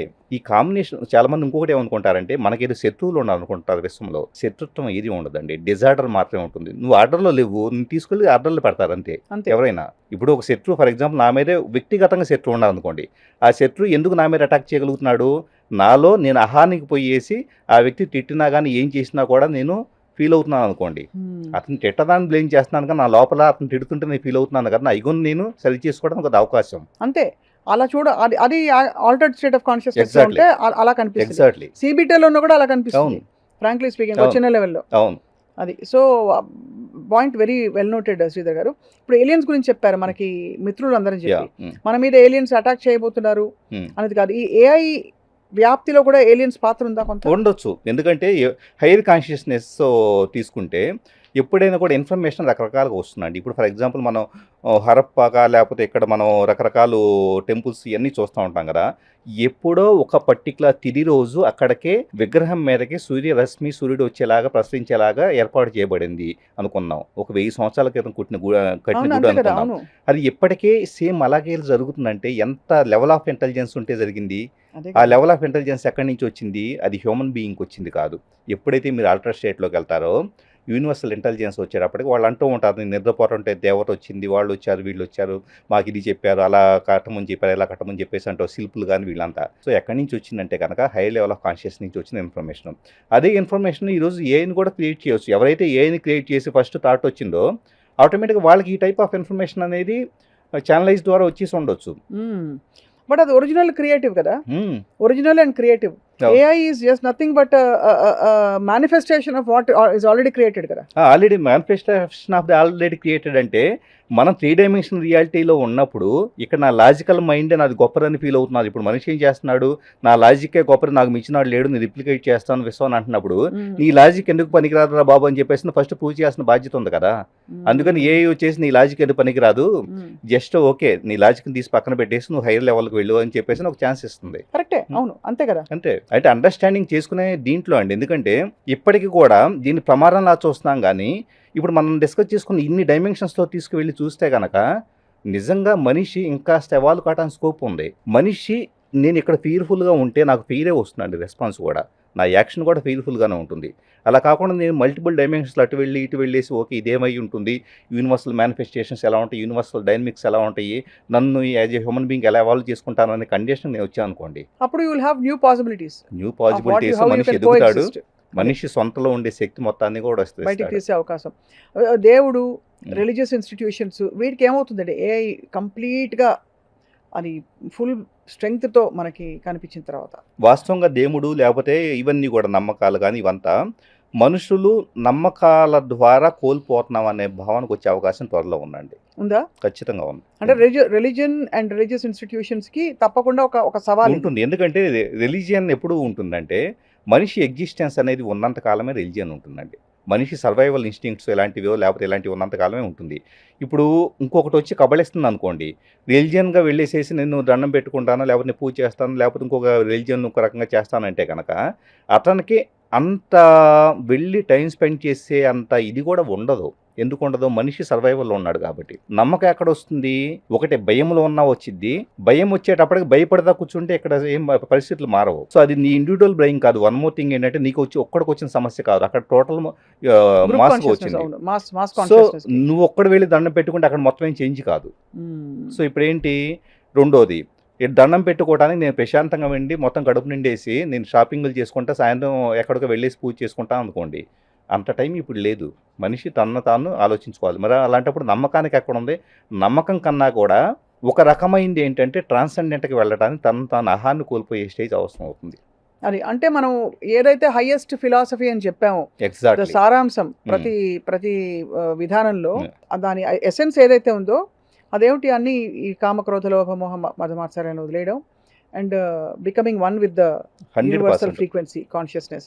అదే కదా, పర్ఫెక్ట్ చెప్పారండి. ఎందుకంటే ఈ నమ్మకాలన్నీ ఏం చేస్తున్నాయి అంటే మనుషుల్ని ఒక లెవెల్ ఆఫ్ కాన్షియస్నెస్ లో ఇరికించేలాగా చేస్తున్నాయి. తిరిగి కంఫర్ట్ జోన్ లోకి తోస్తున్నాయి, అక్కడక్కడ తచ్చాడి కొట్టుకుని పీక్కుని అదే జరుగుతుంది. ఇప్పుడు నేను డిపెండెన్సీ పెరుగుతుంది. నేను ఏం చేస్తున్నాను, నాకంటే సూపర్ పవర్ ఎవరు ఉన్నారని చెప్పేసి నేను డిపెండెన్సీ పెంచుకుంటున్నాను. ఓకే నాకేం జరిగింది అతనే చూసుకుంటాడని అనుకుంటున్నాను అనుకోండి. ఇప్పుడు ఏమైంది, నేను ఎప్పుడూ కూడా నా సొంత శక్తిని గ్రహించకుండా నేను ఒక పారాసైట్ లాగా ఉంటున్నాను. ఇప్పుడు ఏం జరుగుతుంది, దీంట్లో ఫస్ట్ నీకు అంత స్పేస్ కూడా ఉండదు, ఆ టైం కూడా ఉండదు. నువ్వు ఫస్ట్ నీ గురించి నువ్వు ఆలోచించుకోవాలి అనుకున్నప్పుడు, నా గురించి ఆలోచించుకోవాలంటే డిపెండ్ అవడానికి కూడా లేదు. ఇప్పుడు ఏం చేస్తున్నట్టు అన్నీ పక్కన పెట్టేసి నన్ను నేను యూనివర్స్లో ఎలా మెజ్జి చేసుకోవాలో నా సొంత ప్రాక్టీసెస్ నేను చేసుకుంటాను. అది చూడడానికి రెబెలియస్గా రెవల్యూషనరీగా కనిపిస్తుంది, ఎగ్జాక్ట్లీ. బట్ యాక్చువల్లీ దానిలో ఒక డీపర్ ఇంటెలిజెన్స్ ఉంది. ఎప్పుడు రెబిలియస్గా ఉంటుందంటే మనం ఒక్కళ్ళని అది ఫాలో అవుతుంటే కనుక రెబిలియస్గా ఉంటుంది. సొసైటీ అంతా ఒక కండిషన్ ఉండి మనం ఒక్కళ్ళం ఉంటే కనుక ఇప్పుడు ఏమవుతున్నాడు, అందరూ అలా వెళ్ళక తప్పదు. ఆల్రెడీ మనం మన కళ్ళ ముందు చూడలేదు శ్రీధర్ గారు. లాస్ట్ 5-10 yearsలో మీరు చెప్పండి, ఎన్నిసార్లు ఎవరింటికైనా భోజనానికి వెళ్ళారు మీరు? లేదు. టైం ఉంది ఎవరికైనా? లేదు. ఎప్పుడు ఏదో ఒక చింత, దిగులు, ఒక సర్వైవల్ క్రేజ్ కనిపిస్తుంది తప్ప. Have you seen that bonding at all? లేదు, అసలు బాండింగ్ లేదు, ఎవ్రీథింగ్ అయిపోయింది. అంటే అందరూ అపనమ్మకాల వైపుకి వెళ్ళిపోయాం. అంటే కలికాలం కూడా మనకి ఇలాగే చెప్పబడింది నిజం చెప్పాలంటే. సో ఇవన్నీ కలుస్తున్నాయి. కలిపురుషుడు వచ్చేసి మనకి ఇలాగా ఒక వ్యవస్థ ఏర్పడిపోయి, ఒక నెట్వర్క్ ఏర్పడిపోయి, ఆ నెట్వర్క్ మన బ్రెయిన్స్ ని కంట్రోల్ చేస్తుందని ఒక సినిమా తీసే అంత లెవెల్లో ఉంది. అంటే చాలా ఫాస్ట్ గా యాక్చువల్లీ ఏంటంటే ఒక ఇన్ఫర్మేషన్ అండి, ఇది కూడా ఏలియన్స్ ఛానలైజేషన్ ద్వారా వచ్చిన ఇన్ఫర్మేషన్. పూర్తిగా కూడా we're already in the change అండి. ఎలాంటి చేంజ్ అంటే డ్రాస్టిక్ చేంజ్, ఊహించలేని డ్రాస్టిక్ చేంజ్. రాబోయే 50-100 సంవత్సరాల్లో వచ్చేటప్పటికి కంప్లీట్ మనిషి తను జీవించే విధానమే సమూలంగా మారిపోతుంది, పూర్తిగా మారిపోతుంది, అసలు ఊహించలేనంతగా అంత బిగ్ చేంజ్లో ఉన్నాం. సో మనిషి ఇక్కడ రెసిలియన్స్ అనేది ఏ పరిస్థితినైనా తట్టుకునే శక్తిని కలిగి ఉన్న వాళ్ళు మాత్రమే నిలదొక్కుంటారు. ఎవరైతే బలహీనంగా ఉంటారో, ఎవరైతే చేంజ్ని యాక్సెప్ట్ చేయలేరో ఖచ్చితంగా వీక్ అయిపోతారు. అంటే వీక్ అవ్వడం అంటే అట్మోస్ట్ ఏం జరుగుతుంది, అంతరిస్తారు అంతే కదా. అంతరించడం, ఎందుకంటే వీక్ అయినప్పుడు ఏమవుతుంది, నేను భయపడుతున్నప్పుడు నాలో ఇంటర్నల్గా సెల్ రిపేర్ జరగదు, డిఎన్ఏ రిపేర్ జరగదు, ఇమ్యూనిటీ పని చేయదు, క్షీణించిపోతారు. డైజెస్టివ్ పని చేయదు, అన్ని సిస్టమ్స్ ఇదైనప్పుడు క్షీణించిపోతాం, నేను ఆ క్వశ్చన్ ఎందుకు అడిగానంటే ఇన్ఎవిటబుల్ పాసిబిలిటీ ఏమిటి, చనిపోవడం అంతే, అంతకుమించి డెత్ తప్ప ఏం ఉండదు. ఏం లేదు. బట్ అగైన్ నమ్మకం ఉన్న వాళ్ళకి, రీబర్త్ లో నమ్మకం ఉన్న వాళ్ళకి అది గనక ఆల్టర్డ్ స్టేట్ ఆఫ్ కాన్షియస్నెస్ మరణం తర్వాత జరిగితే మళ్ళీ రీబర్త్ తీసుకుంటే కొత్త ప్రపంచంలో, ఇండిగో ప్రపంచంలో పడతారు, అంతేనా? ఏదైనా ఇవన్నీ పాసిబిలిటీ సినిమా కథలు మనం రాసుకుంటారు. అనుకుంటే ఒక రీబర్త్ మీద నమ్మకం ఉన్న వాళ్ళ కోసం చెబుతున్నా ఇది. వెన్ యూ అంటే ఇప్పుడు ఏమవుతుంది, హ్యూమన్ లైఫ్లో ఒక భౌతికమైన రూపాన్ని వచ్చిన తర్వాత నువ్వు ఈ లైఫ్లో నువ్వు సాధించగలిగితే ఏం సాధించాలి, ఎమోషన్స్ కానీ, ఇప్పుడు ఎలాగైతే ఎమోషన్స్ లేకుండా తనకు తనగా మొత్తం నిర్ణయాలు తీసుకోగలుగుతుందో, ఎమోషన్స్ నీ ఎనర్జీని డిప్లీట్ చేసే ఏది లేకుండా నువ్వు అన్నిటిని తట్టుకునేలాగా స్థితప్రజ్ఞత సాధించి ఒక యోగిలాగా సామాజిక జీవితం గడుపుతూ కూడా యోగిలాగా ఉండగలిగితే నువ్వు 150 ఏళ్ళు కాదు, 200 ఏళ్ళు కాదు, 500 ఏళ్ళ బతుకుతావు అని చెప్పేసి అన్నట్లుగా హ్యూమన్ బాడీ డిజైన్ చేయబడింది అనుకోండి. వచ్చిన తర్వాత ఏం చేస్తున్నాము, మాయలో జనాలు రకరకాలుగా వాళ్ళు అలా అన్నారు, వీళ్ళు ఎలా అన్నారు, నాకు డబ్బులు లేదు అని చెప్పేసి డిప్లీట్ అవుతూ ఉన్నాం. ఇప్పుడు ఏమైంది, ఓకే నీకు ఈ జీవితంలో వచ్చేటప్పటికి నీకు సెట్ కాలేదు, నువ్వు ఎనర్జీని ప్రాపర్గా ఆప్టిమైల్గా యూజ్ చేసుకోలేదు, ఓకే నీ ఫార్మ్ ఆఫ్ లైఫ్ అనేది పోతుంది, నెక్స్ట్ లైఫ్లో ట్రై చేయని చెప్పేసి ఇంకో లైఫ్ రావచ్చు. సో ఆ లైఫ్ వచ్చే ఆ నమ్మకం ఉన్న వాళ్ళకి అది వస్తుంది. రెండోది, కొంతమందికి స్వర్గం నరకం ఉంటుంది, మరణించిన తర్వాత మన చేసిన మంచి పనులు చెడ్డ పనుల ద్వారా మనం ఒక చోటుకో ఇంకో చోటుకో వెళ్తామని నమ్మే వాళ్ళు ఉంటారు కొంతమంది. సో వాళ్ళకి మరి ఈ ఏఐ ఎలా కనిపిస్తుందో వాళ్ళ కళ్ళకి అంటే చెప్పడం ఒకటండి, ఏదైనా కూడా సీరియస్లీ చెప్పాలంటే ఇవన్నీ ఉన్నాయా, ఏ నమ్మకాలైనా కూడా, ఏ మతానికి సంబంధించిన నమ్మకాలైనా ఇవన్నీ ఉన్నాయా లేదా క్వశ్చన్ చేసుకోవాల్సిన అవసరం కూడా ఈరోజు ఉందండి. లేకపోతే ఏమవుతుందంటే మనిషి ఇంటెలిజెన్స్ కోల్పోయినప్పుడు మాత్రమే ఏఐ అయినా కానీ, లేకపోతే మన సెల్ఫ్గా యూనివర్స్ టోటల్ ఎనర్జీ అండి. నేను చూసింది కంప్లీట్ యూనివర్స్లో ఉన్నది ఎనర్జీ. ఈ ఎనర్జీని అర్థం చేసుకోవాలంటే ఫస్ట్ ఒకదాన్ని బ్రేక్ చేయాలి. సో మనకుండే లిమిటేషన్స్ని బ్రేక్ చేసుకుంటూ వెళ్ళిపోవాలి. అండ్ ఎవ్రీథింగ్ ఇస్ లిమిటేషన్ అలా అంతే. చూసుకుంటే. ప్రతి దాంట్లో కూడా ఏం చెబుతాను, ఇప్పుడు ఫర్ ఎగ్జాంపుల్ నేను ఏదో మాట్లాడుతున్నాను అనుకోండి, నేను మాట్లాడేది చూసే వ్యక్తులు వచ్చి ఆ శ్రద్ధ గారు ఇలా చెప్పారు కాబట్టి నమ్ముదాం అని చెప్పేసి అంటే కనుక ఈ నమ్మకమే, నేను చెప్పేది మీరు నమ్మటమే అదొక లిమిటేషన్. సెల్ఫ్ ఎంక్వైరీ చేసుకోండి, మిమ్మల్ని మీరు క్వశ్చన్ చేసుకోండి. ఇంకో 4 పుస్తకాలు నేను అలా అనుకోను శ్రీధర్ గారు. మీరు చెప్తున్నది నాకు రెజనేట్ అవుతూ ఉంటే నాకు తెలిసిపోతుంది లోపల. అవును, మీరు చెప్పేది నాకు ఇఫ్ ఇట్స్ ఇర్రెలవెంట్ నా రెస్పాన్స్ ఒకలా ఉంటుంది, నా లెవెల్ ఆఫ్ అటెంటివ్నెస్ ఒకలా ఉంటుంది. ఇఫ్ ఇట్ ఈస్ కాన్ఫ్లిక్టింగ్ నేను అస్సలే ఏం మాట్లాడుతున్నారు అనే టైప్ లో ఉంటే ఒక రెసిస్టెన్స్ ఉంటుంది. దాన్ని బట్టి అది ఆకలింపు అవుతుందో లేదో అర్థమైపోతుంది. So I believe again it is a frequency match. అది మనం రెజనేట్ అవుతున్నాం కాబట్టి అలా. కానీ ఎవరైతే నమ్మకాలు ఉన్నాయి, ఇప్పుడు ఏంటి శ్రద్ధ గారు ఏంటి నమ్మకాలను క్వశ్చన్ చేస్తారు, అదే ఇక్కడ ఎవరిని దేవుణ్ణి ఎవరిని క్వశ్చన్ చేయట్లేదు, కానీ పాసిబిలిటీస్ ఏంటని మనకి ప్రస్తుతం ఉండే ఒక వాస్ట్ దీనిలో ఎక్స్ప్లోర్ చేస్తున్నాం, అంతే కదా. అంటే సెల్ఫ్ ఎంక్వైరీ అండి. ఎందుకంటే ఇప్పుడు నిజంగా మీరు ఒక దానికి నమ్మకానికి, ఏదో ఒక నమ్మకానికి కట్టుబడి ఉన్నారనుకోండి, నేను కండిషన్ చేయబడి ఉన్నాను, నేనేం చేస్తున్నాను, ఓకే ఇది ఎంతవరకు కరెక్టో ఏంటి అని చెప్పేసి నన్ను బ్రేక్ చేసుకుంటూ వచ్చి ఉన్నాను, అప్పుడు కాన్షియస్నెస్ ఎక్స్పాండ్ అయ్యి ఉంది. కాబట్టి ఎవరం పుట్టుకతో వచ్చేటప్పటికి అన్ని బ్రేక్ చేసేసి చాలా గొప్ప వాళ్ళకి ఎవరం పుట్టలేదు, అండర్స్టాండింగ్ అంత గొప్ప కాన్షియస్నెస్లో పుట్టలేదు. అదే కదా. సో ప్రతి దాన్ని కూడా ఎక్స్పాన్షన్ చేసుకోవాలి అని చెప్పేసి మైండ్ సెట్ ఉండటం చాలా ముఖ్యం అండి ఇక్కడ. ఇప్పుడు ఏఐ వస్తున్న ఈ టైంలో అయితే మరీ ముఖ్యం, చాలా వెరీ డీప్ కాన్వర్జేషన్ శ్రీధర్ గారు. But I want to ask you, so finally మనకి ప్రాక్టికల్ లెవెల్లో ఏఐ తాలూకు ప్రభావాలు కొట్టొచ్చినట్టు కనిపిస్తాయి మన ఎగ్జిస్టింగ్ లివింగ్కి అంటే ఏం చెప్తారు? ముఖ్యంగా వచ్చేటప్పుడు జాబ్స్, ఎకానమీ బాగా డిస్టర్బ్ అవుతాయి. ప్రపంచవ్యాప్తంగా ఎకానమీ చాలా డిస్టర్బ్ కాబోతుంది. All economies all economies. ఎందుకంటే ఇదే తీసుకోండి, మీకు టోటల్ ఐటీ బేస్డ్ కానీ ఇప్పుడు ఐటీ సర్వీసెస్ ఇలాంటివంతా కూడా వాళ్ళలో కంప్లీట్ ఎకానమీని రన్ చేస్తూ ఉన్నాయి. సో దీంట్లో ఏమవుతుంది, ఎక్కడి నుంచి ఏ ప్రాజెక్టులు వస్తున్నాయి, ఇన్సూరెన్స్, బ్యాంకింగ్, హాస్పిటాలిటీనో ఇంకోటి అనుకోండి, వీటన్నిటి క్లయింట్లు ఎవరో ఐటీ ఉద్యోగులు. అంటే ఐటీ ఉద్యోగులు ఏం చేస్తున్నారంటే సంపాదించుకుంటున్నారు, వీటి ఖర్చు పెడుతున్నారు, వీటి దగ్గర నుంచి వచ్చేటప్పటికే మళ్ళీ సేమ్ అదే కంపెనీలకి ప్రాజెక్టులు వస్తూ ఉన్నాయి, మనీ రొటేట్ అవుతూ ఉంది. సో ఈ రొటేషన్ ప్రాసెస్లో వచ్చేటప్పటికి వీటికి స్టార్టింగ్లో ఐటీ కంపెనీస్ కాస్ట్ కటింగ్ మీద ఆప్టిమైజ్ చేసుకుందాము అని చెప్పేసి అన్నట్లుగా మినిమైజ్ చేసుకుందాం అని చెప్పేసి అని ఉద్యోగం తీసేసినాయి అనుకోండి. ఇప్పుడు ఏమైంది, వీళ్ళ ఇంపాక్ట్ వచ్చేటప్పటికి ఉద్యోగులు కొనుగోలు శక్తి తగ్గిపోతుంది. కొనుగోలు శక్తి తగ్గిపోయినంటే కనుక ఎకానమీ మిగతా మొత్తంగా సపోర్టెడ్ collapse అవుతుంది. సర్వీస్ అన్ని ఇదైపోతాయి. అవును అవును సో ఇక్కడ ఇంకొక దారుణమైన విషయం ఏంటంటే ఐటీ కంపెనీస్ అన్నీ కూడా కొంత ఎథికల్ వే ఆఫ్ ఏఈ మాత్రమే ఉండాలి, మేమంతా కన్సార్టియం లాగా ఏర్పడేసి మేమంతా కూడా హ్యూమన్ బీయింగ్ ఎగ్జిస్టెన్స్ కానీ వాళ్ళ ఎథికల్ వాల్యూస్ కానీ వాళ్ళ యొక్క ఫైనాన్షియల్ స్టేటస్కి ఎలాంటి రిస్క్ లేకుండా మేము కన్సార్టియం ఏర్పడతాం అన్నట్లు ఒక 5-6 సంవత్సరాల నుంచి చెబుతున్నారు. వాళ్ళు కలవరు. వాళ్ళు సింపుల్గా ఏంటంటే ఒక మీటింగ్ లాగా ఉండిద్ది, హ్యాపీగా స్పెండ్ చేస్తారు, మళ్ళీ వెళ్ళిన తర్వాత ఏ కంపెనీ వాళ్ళ సొంత ప్రయోజనాల కోసమే చూస్తాయి. కాబట్టి కలెక్టివ్గా ఏ ఎంతవరకు రావాలి ఎంతవరకు రాకూడదో అన్నది కూడా డిఫైన్ చేసే మెకానిజం ఇక్కడ లేదు. కాబట్టి ఉన్నదాన్ని యాజ్ ఇట్ ఈజ్గా యాక్సెప్ట్ చేసిన పరిస్థితి. మొత్తం ఎకానమీ డిస్టర్బ్ అయిపోతుంది. ప్రతి మనిషి తాను ఖర్చు పెట్టే ప్రతి పైసాని ఈ రోజు నుంచి జాగ్రత్తగా వాడుకోవాల్సిన అవసరం ఉంది. కనీసం ఇనీషియల్ రిస్క్ ప్యాటర్న్స్ అనేది లేకుండా కాపాడుకోగలగాలంటే. ఓహో అంటే డబ్బులు చేతిలో ఉండవు. ఉండవు. ఎందుకంటే మీకు ఆల్మోస్ట్ ఇప్పటికే చాలా ఉద్యోగాలు పోతూ ఉన్నాయి. చాలా ప్రాబ్లమాటిక్ కండిషన్ అండి. సో మరి దాచుకోవాల్సిందే.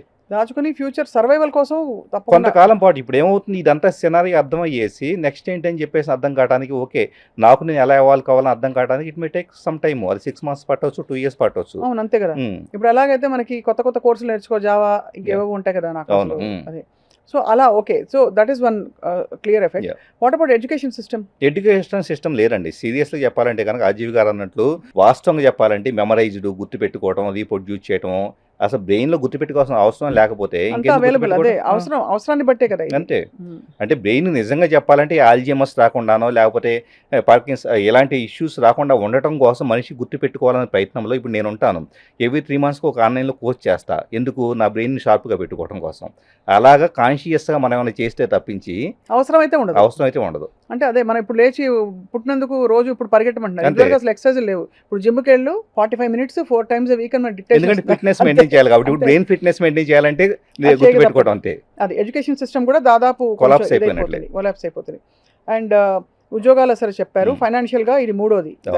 సోషల్ బాండ్స్ కూడా మీరు ఇందాక సోషల్ బాండ్స్ కష్టం అండి. అంటే నాకు నువ్వు నీకు నేను అనే కాన్సెప్ట్ ఉండదు అసలు. ఇంకా అసలు మనుషులు ఉండరండి. సింపుల్గా మనుషులు ఉండరంటే నా ఉద్దేశం మనుషులకు మధ్య ఇప్పుడు దాకా మాట్లాడుకునే 2 మాటలు కూడా ఉండవు. అవును చాలానండి. నేనైతే అసలు చూసి బిత్తరపోతున్నాను. ఏంటిది ఎవరు భోజనానికి పిలవరేంటి ఇంటికని. అయిపోయింది కంప్లీట్. చిన్న అల్పంగా అనిపిస్తుంది వినడానికి, కానీ లేదండి అది చాలా పెద్ద సోషల్ ఇష్యూ అది. అంటే ఆ ఫ్యాబ్రిక్, సోషల్ ఫ్యాబ్రిక్ వెళ్ళిపోయిందండి మన మధ్య నుంచి. So it's very it's a big change. Sad happy అని చెప్పలేం దాన్ని.